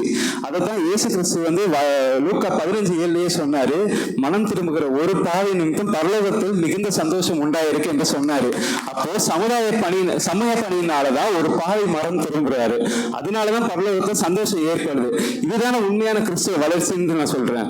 ஐயா, சமுதாய பணி முக்கியம் தான், நான் இல்லைன்னு சொல்லல. ஆனா சமுதாய பணியினால கொடுக்க முடியாத ஒண்ணு எங்க சமய பணி கண்டிப்பா கொடுக்கும். அது என்னன்னா நித்திய ஜீவன். இயேசு கிறிஸ்துவோட இருக்கிற நித்திய ஜீவனை சமய பணி கண்டிப்பா கொடுக்கும். அதே போல சமய பணியில ஒரு முக்கியமான ஒரு பணி தான் வந்து என்னன்னு பாத்தீங்கன்னா கர்த்தருடைய வேதத்தை பிறருக்கு எடுத்து சொல்வது. அது என்னன்னா கர்த்தருடைய வேதத்தை ஒருத்தர் முக்கியமா தனக்குள்ள உள்வாங்கி கொண்டாருன்னா அது மூலியமா அவருக்கு ஆவியின் கனிகள் கிடைக்கும். அந்த ஆவியின் கனிகள்ல 3 முக்கியமான கனிகள் தான் அன்பு, தயவு, அது மட்டும் இல்லாம நற்குணம். இந்த 3 இருந்தாதான் உங்களுடைய சமுதாய பணின்ற ஒரு இதுவே வந்து மற்றவருக்கு ஆசீர்வாதமா இருக்கும். இல்லைன்னா ஏன்டா செஞ்சாங்கன்ற மாதிரி தான் நமக்கும் ஒரு ஃபீல் இருக்கும். அப்போ கர்த்தருடைய வசனம் என்றது வந்து உங்களுக்குள்ள இருந்ததுனாலதான் உங்களால அந்த சமுதாய பணியை பண்றதுக்கு உங்களால முடியுது. அந்த வசனம் அங்க இல்லைன்னா எதுக்கு நான் பண்ணணும்ன்ற கேள்விதான் நீங்க அடுத்து கேட்பீங்க. ஐயா உங்கள்கிட்ட ஒரு சின்ன கொஸ்டின்ங்கய்யா. ஐயா ஒரு கேள்விங்க. இப்ப நான் கேட்டாரு அந்த நேரத்தில் நம்ம டேனியனை வந்து ஆரம்பத்தை சொன்னாரு, நீங்க வந்து எந்த குழுக்கு தலைவர்னு கேட்டாரு. நான் ஒண்ணு கேட்குறேங்க, நீங்க பைபிள் காலேஜுக்குள்ள போன உடனே உங்கள்கிட்ட வந்து வாங்கய்யா உங்களுக்கு வந்து நாங்க சமுதாய பணி கொடுக்குறோம்னு சொன்னாங்களா, இல்ல வந்து கர்த்தருடைய வேதத்தை ஃபர்ஸ்ட் சொல்லி கொடுத்தாங்க? முதல்ல அப்போ கர்த்தருடைய வேதம் உங்களுக்குள்ள இருக்கிறதுனாலதான் நீங்க வந்து சமுதாய பணிக்கு ஒரு தலைவராக இருக்கிறீங்க. இல்லைன்னா உங்களுக்கு அதை பத்தி ஒரு இதுவும் தெரிஞ்சிருக்காதுங்க இல்லையா? அப்போ அதே போல நம்ம எல்லாருக்குமே தெரியும் கர்த்தருடைய வேதம் என்றது இருபுறமும் கருக்குள்ள ஒரு பட்டயம் என்று. அப்போ அந்த இருபுறம் உள்ள பட்டயம் என்றது வந்து சமய பணி செய்கிறவங்களையும் வந்து தொடும். அதே போல சமய பணியினால அதை வந்து பெற்றுக்கொள்கிறவங்களுக்கும் ஒரு ஆசீர்வாதமாக தான் இருக்கும்.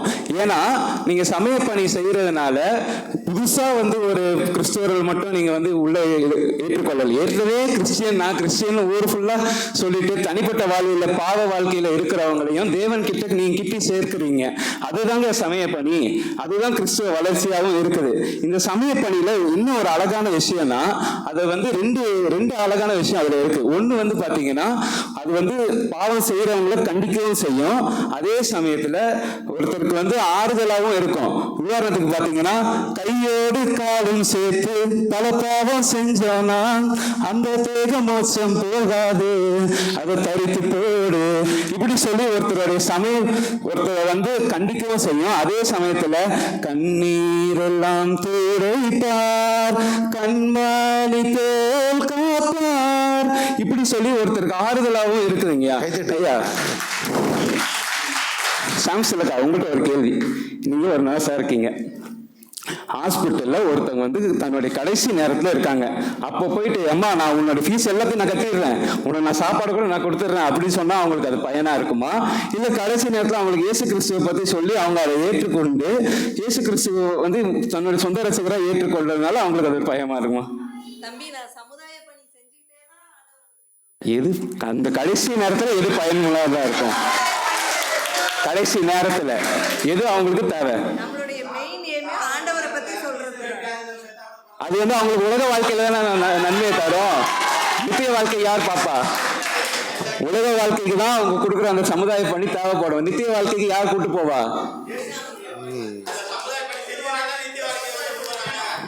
நியாயமா இது? ஐயா பட்டிமன்றத்துக்காரங்க பகிர்ந்து பேசிட்டு அதே மாதிரி பிரியா சொன்னாங்க, இந்த மாதிரி நம்ம செய்யற நல்லதுதான் வந்து நம்மளுடைய கடவுளை காட்டும் அப்படின்னு சொன்னாங்க. ஐயா இப்ப சமூகத்துல இறந்து போன ரத்தன் தாத்தாவை பத்தி நம்ம எல்லாருக்குமே தெரியும். அவர் வந்து எந்த ரிலிஜியன்றது அவர் இறந்ததுக்கு அப்புறம் தான் நம்ம எல்லாரும் நிறைய பேருக்கு தெரியும் அவர் வந்து பார்சிசத்தை சேர்ந்தவர்ன்ட்டு. இப்ப வரைக்குமே இந்தியாவில வந்து பாத்தீங்கன்னா 0.6% தான் பார்சிசம் இருக்கு. ஆனா அந்த மனுஷன் கிட்டத்தட்ட 9,000 கோடி கிட்ட சமுதாய பணிக்காக தான் செஞ்சாரு. ஏன் அவருடைய சமுதாய பணி வந்து வெளியில தெரியல? ஏன்னா நீங்க டிஃப்ரெண்டா தெரிஞ்சாதான் உங்களுடைய கடவுள் யாருன்னு தெரிய முடியும். அதே போல ஜான்சன் சொன்னாரு, ஐடாஸ் கடர் வந்து வந்தாங்க, இந்த மாதிரி ஹாஸ்பிட்டல்லாம் கட்டினாங்க. இந்த ஐடாஸ் கடர் ஒரு குடும்பமே ஒரு மிஷனரி குடும்பம் தான். அவங்க இங்க வந்து பெண்களுடைய கஷ்டத்தை பார்த்துட்டு ஐயோ நான் வந்து அவங்களுக்கு உதவி செய்யணுமே அப்படின்னு சொல்லி தான் வந்தாங்க. கரெக்ட். ஆனா அவங்க சின்ன வயசுல இருந்து கர்த்தருடைய வசனத்தை தனக்குள்ள வச்சிருந்ததுனாலதான் அவங்களால இந்த முடிவை கூட எடுக்க முடிஞ்சது. இல்லைன்னா அவங்களுடைய முடிவு என்ன தெரியுமா? அப்பா நம்ம ஒரு நல்ல பையனா பார்த்து கல்யாணம் பண்ணிட்டு நம்ம செட்டில் ஆயிடலாம். இதுதான் உண்மையான முடிவு. விக்கிபீடியா படிக்கும்போது ஃபுல்லா படிக்கணும், அறவரே படிக்கக்கூடாது. அடுத்து கடைசியா நான் ஒரு கதையை சொல்லி முடிக்க விரும்புறேங்க. 1947 டைம் போயிட்டு இருக்கு. முடிஞ்சிச்சு. லாஸ்ட் 1947 ஒரு ஹிந்து குடும்பத்துல அனுஷியான ஒரு பொண்ணு பிறந்தாங்க. அவங்க வந்து சின்ன வயசுல இருந்து ஹிந்துவா தான் வளர்ந்தாங்க. ஆனா தன்னுடைய திருமணத்திற்கு அப்புறம் தான் அவங்க வந்து கிறிஸ்துவை ஏற்றுக்கொள்றதுக்கான அவங்களுடைய வாய்ப்பு வந்துச்சு. அதாவது அவங்களுடைய மாமியார் தான் வந்து கிறிஸ்துவனா இவரு நீ கும்பிடுறது வந்து கல்லு மண்ணு அப்படின்னு சொல்லி தான் அவங்களை கொண்டு வந்தாங்க. அவங்க அன்னைக்கு ரசிக்கப்பட்டு இயேசு கிறிஸ்துவ தன்னுடைய சொந்த ரசிகரை ஏற்றுக்கொண்டு தன்னுடைய குடும்பம் மட்டும் இல்லாம தன்னுடைய பிள்ளைகளும் தன்னுடைய பிள்ளைகளோட பிள்ளைகளையும் கத்திற்குள்ளாக நடத்துதுன்னா இன்னைக்கு வரைக்கும் நம்ம அவங்கள பத்தி பேசலாம். அவங்க வேற யாரும் என் பாட்டி தாங்க. என் பாட்டி அவங்கள பத்தி நம்ம எல்லாருமே பேசுறோம்னா அது அவங்களுடைய மாமியார் அவங்களுக்கு அப்ப கொடுத்த அந்த கத்தருடைய வார்த்தையாக சமய பணியை பத்தி சொன்னதுதான். அதனாலதான் அவங்க இப்ப வரைக்குமே பேசிட்டு இன்னுமே அவங்கள பத்தி நம்ம எல்லாருமே சாட்சியா சொல்லிட்டு இருக்கோம். இவங்கள மாதிரி ஒருத்தர் ஜபம் பண்றதுக்கு இல்லையேன்னு. ஆக நீங்க கொடுக்குற உங்களுடைய உணவோ கல்வியோ பொருளோ எதுவா இருந்தாலும் ஒரு நாள் கண்டிப்பா அழிந்து போகும். அதை வாங்குறவங்களும் அழிந்து போவாங்க. ஏன் அதை நீங்க கொடுத்த நீங்களும் அழிந்து போவீங்க. ஆனா வானமும் பூமியும் அழிந்து போனாலும் ஒருபோதும் அழியாத தேவனுடைய வார்த்தையாக இந்த வசனத்தை பிறருக்கு சொல்லுகிற சமய பணி என்பது தலைமுறையாக என்று நிற்கும் என்று சொல்லி என்னுடைய உரையை முடித்துக் கொண்டு விடைபெறுகிறேன். நன்றி, வணக்கம். சிறப்பாக பேசியிருக்கிறார். சாமுவேலுக்கு பாராட்டுகள். எதிரணிகளிலே பல இடங்களிலே எதிரணியை திணறடித்திருக்கிறார். எதிரணிகள் கலங்கி போயிருக்கிறாங்க. படித்தா ஒழுங்கா படி, முழுமையா படி. முக்கியமான 2 பாயிண்ட் நீங்கள் யோசிக்கணும்.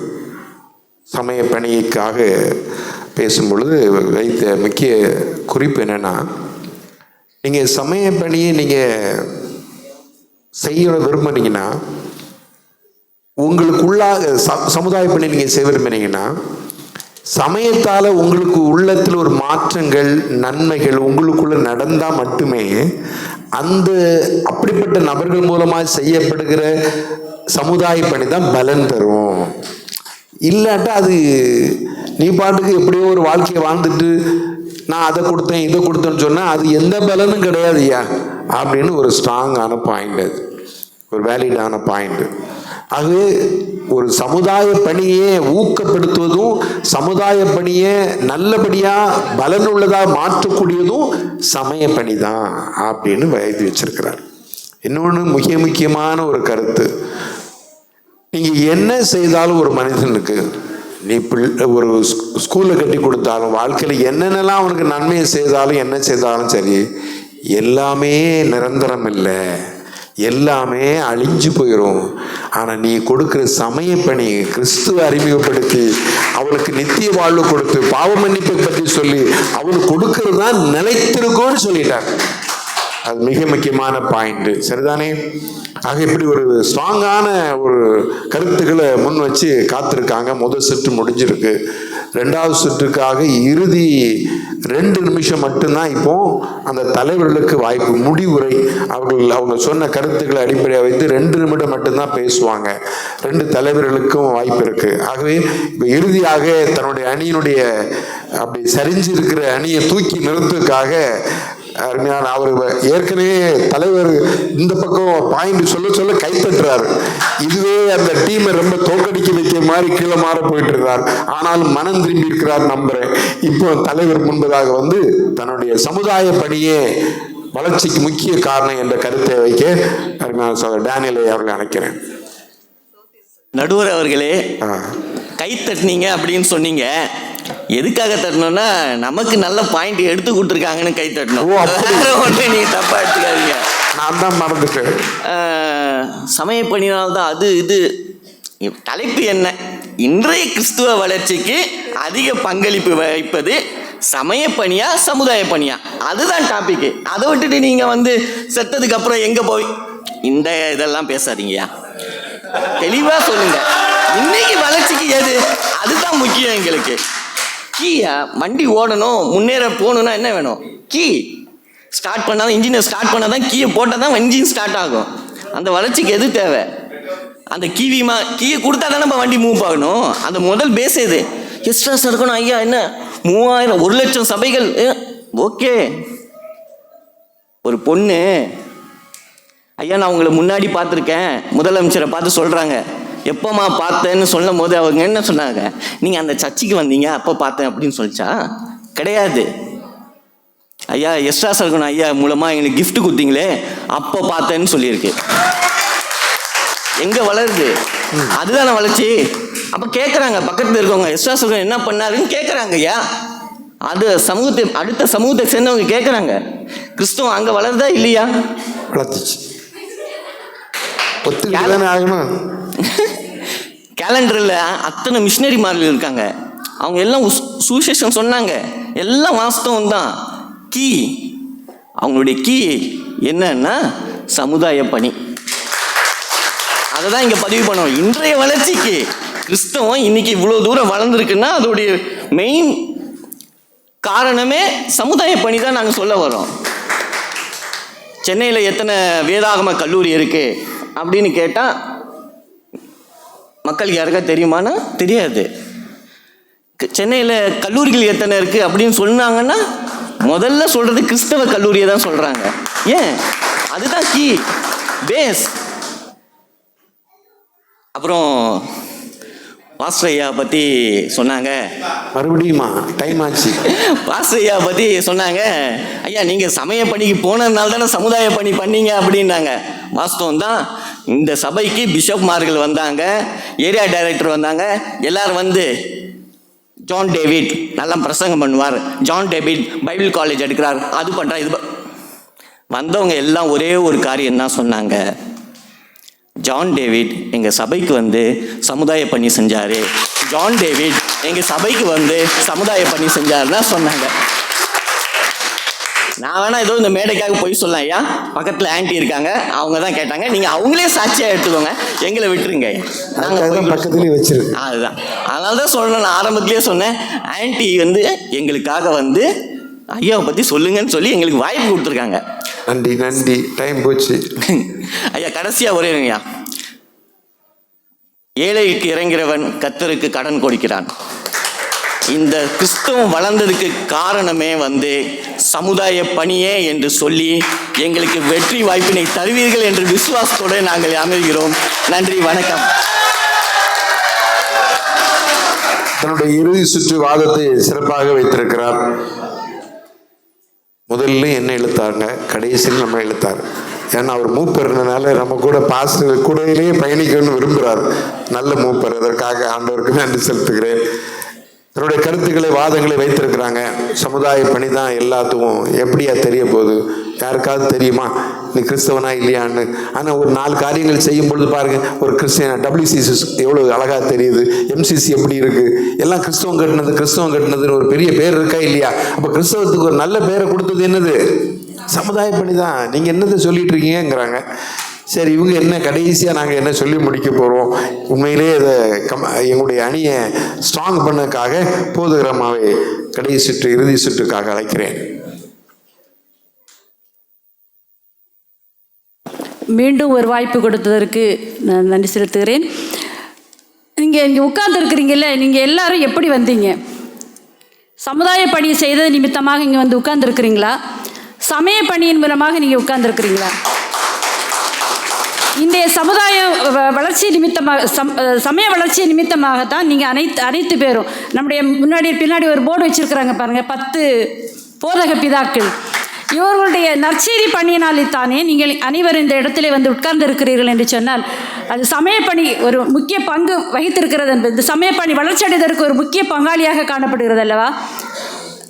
எதிரணி தலைவர் அவர்கள் சொன்னார்கள், போதகரையா தினந்தோறும் காலையில் எழுந்து மதியம் வரைக்கும் ஆஃபீஸுக்கு போயிட்டு வர்றாங்களே, அவங்க என்ன செய்ய போயிட்டு வர்றாங்க? சமயப்பணி செய்வதற்காக என்று சொல்லியிருக்கிறாங்க.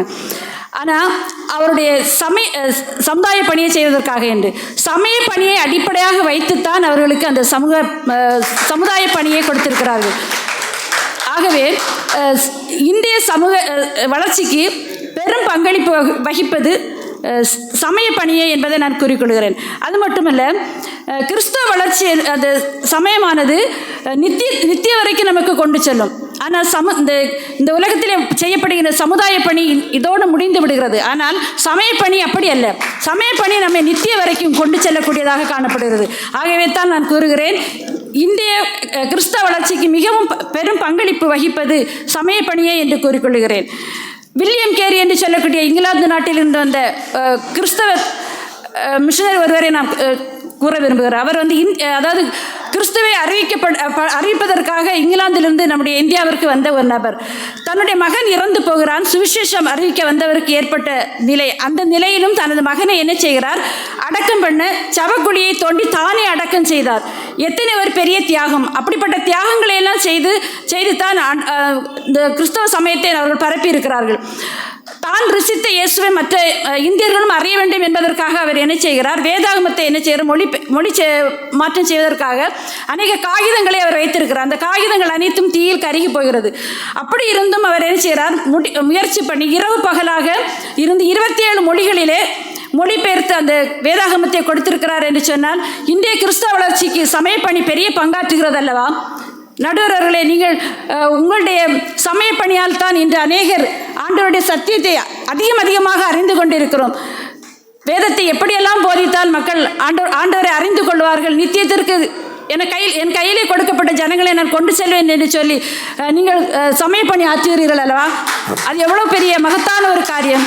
ஆகவே இந்திய வளர்ச்சிக்கு மிகவும் பெரும் பங்களிப்பு வகிப்பது சமய பணி என்பதை நான் ஆணித்தரமாக கூறிக்கொள்கிறேன். ஏசாயா 52:7 இப்படியாக கூறுகிறது, சமாதானத்தை கூறி நற்காரியங்களை சுவிசேஷமாய் அறிவித்து ரட்சிப்பை பிரசித்தப்படுத்தி உன் தேவன் ராஜரீகம் பண்ணுகிறார் என்று சியோனுக்கு சொல்லுகிற சுவிசேஷனுடைய பாதங்கள் மலைகளின் மேல் எவ்வளவு அழகாக இருக்கிறது என்று சொல்லி ஒரு வசனம் சொல்கிறது. இந்த வார்த்தையை உணர்ந்து நற்செய்தியை சுவிசேஷமாய் கூறியதால் தான் இன்று நாமும் ரட்சிக்கப்பட்டு இந்த ஆலயத்திலே கூட தேவனுடைய பிள்ளைகளாக நாங்கள் அமர்ந்திருக்கிறோம். நடுவர் அவர்களே, தாங்கள் சபையின் போதராக பணி ஆற்றுகிறீர்கள் என்றால் அதற்கு காரணம் சமய பணியால் தான். ஆகவே நல்ல தீர்ப்பு வழங்குமாறு கேட்டு வாய்ப்புக்கு நன்றி கூறி விடைபெறுகிறேன். நன்றி, வணக்கம். அன்பானவர்களே, 2 அணியினரும் சிறப்பாக தங்கள் கருத்துக்களை வைத்திருக்கிறார்கள். இப்பொழுது தீர்ப்பு சொல்ல வேண்டும். எல்லாரும் எதிர்பார்த்துருக்காங்க, சீக்கிரம் சொல்லுங்க. கொஞ்சம் பேர் எதிர்பார்த்துருக்காங்க, தீர்ப்பை மாற்றி சொல்லுங்க அப்படின்னு சொல்லணும்னு. இது ஒரு கடினமான நேரம் அல்ல எனக்கு. ஏனென்று சொன்னால் இது 2 கருத்துக்களும் என்னை சிந்திக்க வைத்திருக்கிறது. குறிப்பாக சமுதாய பணி, கிறிஸ்தவம், இன்றைய கிறிஸ்தவத்தினுடைய வளர்ச்சின்னா என்ன அப்படின்னு ஒரு கேள்வி. இன்னைக்கு நமக்கு சபை எண்ணிக்கையிலே வளர்கிறது ஒரு வளர்ச்சி தான். இன்னைக்கு எங்கெங்கெல்லாம் சுவிசேஷம் சமய பணி நடக்கிறதோ, மிஷினரிகள் செல்லுகிறார்களோ, நற்செய்தி கூட்டங்கள் நடக்கிறதோ, சுவிசேஷ கூட்டங்கள் நடக்கிறதோ, அந்த சமய பணி மூலமாக திருச்சபை உருவாகுது. புதிய இடங்கள்லேயே புதிய திருச்சபை உருவாகுது. அது யாருமே மறக்க முடியாது. சபை வளர்ந்துக்கிட்டு தான் இருக்குது. நிறைய ஆத்துமாக்கள் பெருகி கொண்டிருக்கிறாங்க. சமய பணி செய்து கொண்டிருக்கிறது. சமுதாய பணி என்ன செய்கிறது? சமுதாய பணி வளர்ச்சியை கொடுக்கிறதா என்றால் அதுவும் வளர்ச்சியை கொடுக்கிறது. அது என்ன பண்ணுகிறது? ஒரு இடத்துல படிப்பறிவு இல்லாத இடத்துல போய் ஒரு ஸ்கூலை வைக்கிறாங்க, ஏழை எளிய மக்களுக்கு கல்வியை கொடுக்குறாங்க, உணவு கொடுக்குறாங்க. அவங்க அதன் மூலமாக அந்த ஜனம் இயேசுவை நம்பி வர்றாங்க. வரலன்னு சொல்ல முடியாது. புதிய இடங்களுக்கு செல்லுகிடும் பொழுது எல்லாருக்கும் சுவிசேஷ நற்செய்தி அறிவிப்பதற்கு முன்பதாகவே இந்த உணவை கொடுக்குறாங்க, உடையை கொடுக்குறாங்க, நல்ல வீடு கட்டி கொடுக்குறாங்க. அது மூலமாக ஆண்டவரை ஏற்றுக்கொள்கிற மக்களும் இருக்கிறாங்க, இல்லைன்னு சொல்ல முடியாது. அப்போ அதுவும் வளர்ச்சி கொடுக்குது, இதுவும் வளர்ச்சி கொடுக்குன்னா எதுக்கு இந்த 2 தலைப்பு அப்படின்னு ஒரு கேள்வி வருகிறது. ஆனால் இதில் தான் நம்ம ஒரு நுட்பமான காரியத்தை நமக்கு அறிய வேண்டும். நுட்பமான ஒரு காரியம் என்ன? நல்ல கவனிங்க. இந்த சமுதாய வளர்ச்சி வெளியரங்கமாக தெரிகிறது. சமுதாய பணி வெளியரங்கமாய் தெரிகிறது. பெரிய ஸ்கூல், பெரிய ஹாஸ்டல், பெரிய மருத்துவமனைகள், அது இதுன்னு பெருசாக தெரியுது. வெளியே அழகாக இருக்கிறது. மக்கள் எல்லாம் பாராட்டுறாங்க. கிறிஸ்தவத்தினுடைய பெயர் வளர்கிறது, மாற்றுக்கிறது கிடையாது. கிறிஸ்தவத்தினுடைய, நல்ல கவனிங்க, கிறிஸ்தவத்தினுடைய பெயர் வளர்கிறது. இது கிறிஸ்தவங்க செய்தாங்க, இது கிறிஸ்தவங்க கட்டி கொடுத்தாங்க, கிறிஸ்தவங்க காலேஜ், கிறிஸ்தவங்க ரொம்ப நல்லவங்க, கிறிஸ்தவங்க நிறைய உதவி செய்கிறவங்க, ரொம்ப இறக்க குணம் உள்ளவங்க, ஹாஸ்பிட்டல் கேட்டிருக்காங்கன்னு கிறிஸ்தவத்துடைய மதிப்பு வளர்கிறது. சமுதாய பணியினாலே கிறிஸ்தவத்தினுடைய மதிப்பு வளர்கிறது. அந்த மதிப்பை மையமாக கொண்டு நாம் சமய பணியை செய்கிறோம். அந்த மதிப்பு ஒரு இடத்திலே நமக்கு நற்பெயரை உண்டாக்குகிறது. அந்த நற்பெயரை அடிப்படையாக வைத்து நாம் சமய பணியை செய்கிறோம். அந்த சமய பணியை செய்யும் மூலமாய் புதிய ஆத்துமாக்கள் எண்ணிக்கையில் வளருகிறது. சமுதாய பணி நிமித்தமாய் உண்டாகிற நற்பெயர் நமக்கு சமய பணியை செய்ய ஏதுவாகிறது.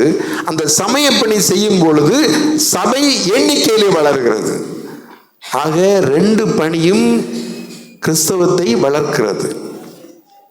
சமய பணியை செய்யாம நீங்க இருந்தீங்கன்னா சில இடங்கள்ல நுழையவே முடியாது. கிறிஸ்தவம் வளர்றதுக்கு வாய்ப்பே கிடையாது. அப்ப அந்த இடத்துல கிறிஸ்தவம் நம்ம நுழைஞ்சி சமுதாய பணி செய்துதான் ஆகணும். ஆக இந்த சமுதாய பணி என்ன செய்கிறது என்று சொன்னால், எனக்கு யோவான் ஸ்நானகரை ஞாபகம் வருகிறது. கிறிஸ்து வருவதற்கு முன்பதாக, வார்த்தை வருவதற்கு முன்பதாக வழியை ஆயத்த பண்ணினவன் யோவான் ஸ்நானகர். சமுதாய பணி என்பது என்ன என்று சொன்னால், யோவான் ஸ்நானகனை போல பள்ளங்களை திருத்துவதும் மேடை மட்டமாக்குவதும் கோணநாளனை சரிபடுத்துவதுமான ஒரு வழியை ஆயத்தம் பண்ணுகிற பணி. அது ஆயத்தம் பண்ணுகிறது. மக்களுக்கு உணவு கொடுக்கிறது, கல்வி கொடுக்கிறது, பொருளாதாரத்தை கொடுக்கிறது. அதை கொடுத்து கொடுத்து மக்களை வழியை ஆயத்தம் பண்ணுகிறது. ஆனால் வழியை ஆயத்தம் பண்ணுகிறது சமுதாய பணி. அந்த வழியின் ஊடாக கிறிஸ்து வருகிறார். கிறிஸ்துவின் நற்செய்தி வருகிறது. மாற்றத்தை கொடுக்கிற, ஆத்துமா மாற்றத்தை கொடுக்கிற, புது வாழ்வை கொடுக்கிற, அவனுக்கு நித்திய வாழ்வை கொடுக்கிற, நம்பிக்கை கொடுக்கிற சமய பணியாகிய கிறிஸ்து வார்த்தை வருகிறது. இந்த 2ம் இணைந்து அந்த மனிதனை பூரணமாய் மாற்றுகிறது. ஆக சமுதாய பணி பூரணமான வழியை உண்டு பண்ணுகிறது. ஆனால் வாழ்வை கொடுக்கிறது சமய பணி. அதை இன்னும் நான் மாற்றி சொன்னால், வேறொரு உதாரணத்தோடு நான் சொன்னால், யோவான் ஸ்நானகர் வழி ஆயத்தம் பண்ணினான், வாழ்வை கொடுத்தது கிறிஸ்து. வழி ஆயத்தம் பண்ணுகிறது சமுதாய பணி, வாழ்வை கொடுப்பது சமய பணி. இன்னும் ஒன்றை நான் சொன்னால், நம்முடைய ஒரு குழந்தை எடுத்துக்கொள்வோம். ஒரு குழந்தை இன்று வளர்ந்திருக்கிறான். கவின் எடுத்துக்கொள்வோம். அவன் இன்று வளர்ந்திருக்கிறான், சரீரத்தில் வளர்ந்திருக்கிறான், அறிவில் வளர்ந்திருக்கிறான். வளரலையா? சரி, வளர்ந்திருக்கிறான். ஒரு குழந்தை எடுத்துக்கொள்ளுங்க. அவன் எல்லா விதத்திலும் வளருகிறான். அவனுக்கு உடை, அவனுடைய உணவு பழக்கம் மாறுகிறது, அறிவு மாறுகிறது, கல்வித்தரம் மாறுகிறது, வாழ்வு சூழல் மாறுகிறது. அவன் வளர்ந்து கொண்டே இருக்கிறான். இது அவனுக்கு நாம் கொடுக்கக்கூடிய சமுதாய பணியினுடைய அடையாளம், பெற்றோர் கொடுக்கக்கூடியது. ஆனால் பெற்றோர் முதலில் கொடுத்தது என்ன? அவனுக்கு ஜீவனை கொடுத்தார். ஜீவன் மூலமாக அவன் குழந்தையாக மாறுகிறான். அதன் பிறகுதான் அவனுக்கு தேவையான உடை, உணவு, கல்வி எல்லாவற்றையும் கொடுத்து அவனை ஒரு அழகுள்ள வளர்ச்சி அடைந்த பிள்ளையாக மாற்றுகிறோம். சமுதாய பணி அதைத்தான் செய்கிறது. பிள்ளைக்கு கல்வி கொடுக்கிறது, உணவு கொடுக்கிறது, உடையை கொடுக்கிறது, அவனை இன்னும் அழகாக மாற்றிக்கொண்டே இருக்கிறது. ஆனால் அவனுக்கு ஒன்றை மறந்துவிடக்கூடாது, அவனுக்கு ஜீவனை கொடுத்தது அவனுடைய பெற்றோர். ஒரு ஆத்துமாவை, ஒரு சமூகத்திற்கு உயிரை கொடுக்கிற கர்த்தருடைய வார்த்தையை கொடுப்பது சமய பணி. அந்த சமய பணி அவனுக்கு ஜீவனை கொடுப்பதற்காக அது சமுதாய பணியை பயன்படுத்திக் கொள்ளலாம். சமுதாய பணி பல காரியங்களை அவங்களுக்கு செய்யலாம். எதை செய்தாலும் ஒரு மனிதன் மாற்றம் அடைந்தாதான் கிறிஸ்தவம் வளர்கிறது. கிறிஸ்தவத்தின் பேர் வளரலாம், கிறிஸ்தவத்தின் புகழ்ச்சி அடையலாம். ஆனா ஆத்துமா ரட்சிக்கப்படாத என்ன பிரயோஜனம்? அவன் ஆத்துமா அவன் பரலோகத்துக்கு வராட்ட என்ன பிரயோஜனம்? நம்ம அத்தனையும் செய்து பிரயோஜனம் இல்லை. ஆக அத்தனையும் நாம் செய்தாலும் அவனுக்கு ஜீவனை கொடுத்து, அவன் நித்திய வாழ்வை கொடுத்து, அவனை பரலோக வாசியா மாற்றுகிற ஒரு உன்னத பணியை செய்கிற சமய பணியை, சமுதாய பணியை விட இன்றைய கிறிஸ்தவத்தின் வளர்ச்சிக்கு முக்கிய பங்கென்று தீர்ப்பளித்து வாய்ப்புக்கு நன்றி கூறி விடைபெறுகிறேன். நன்றி, வணக்கம். கர்த்தர் உங்களை ஆசீர்வதிப்பார்.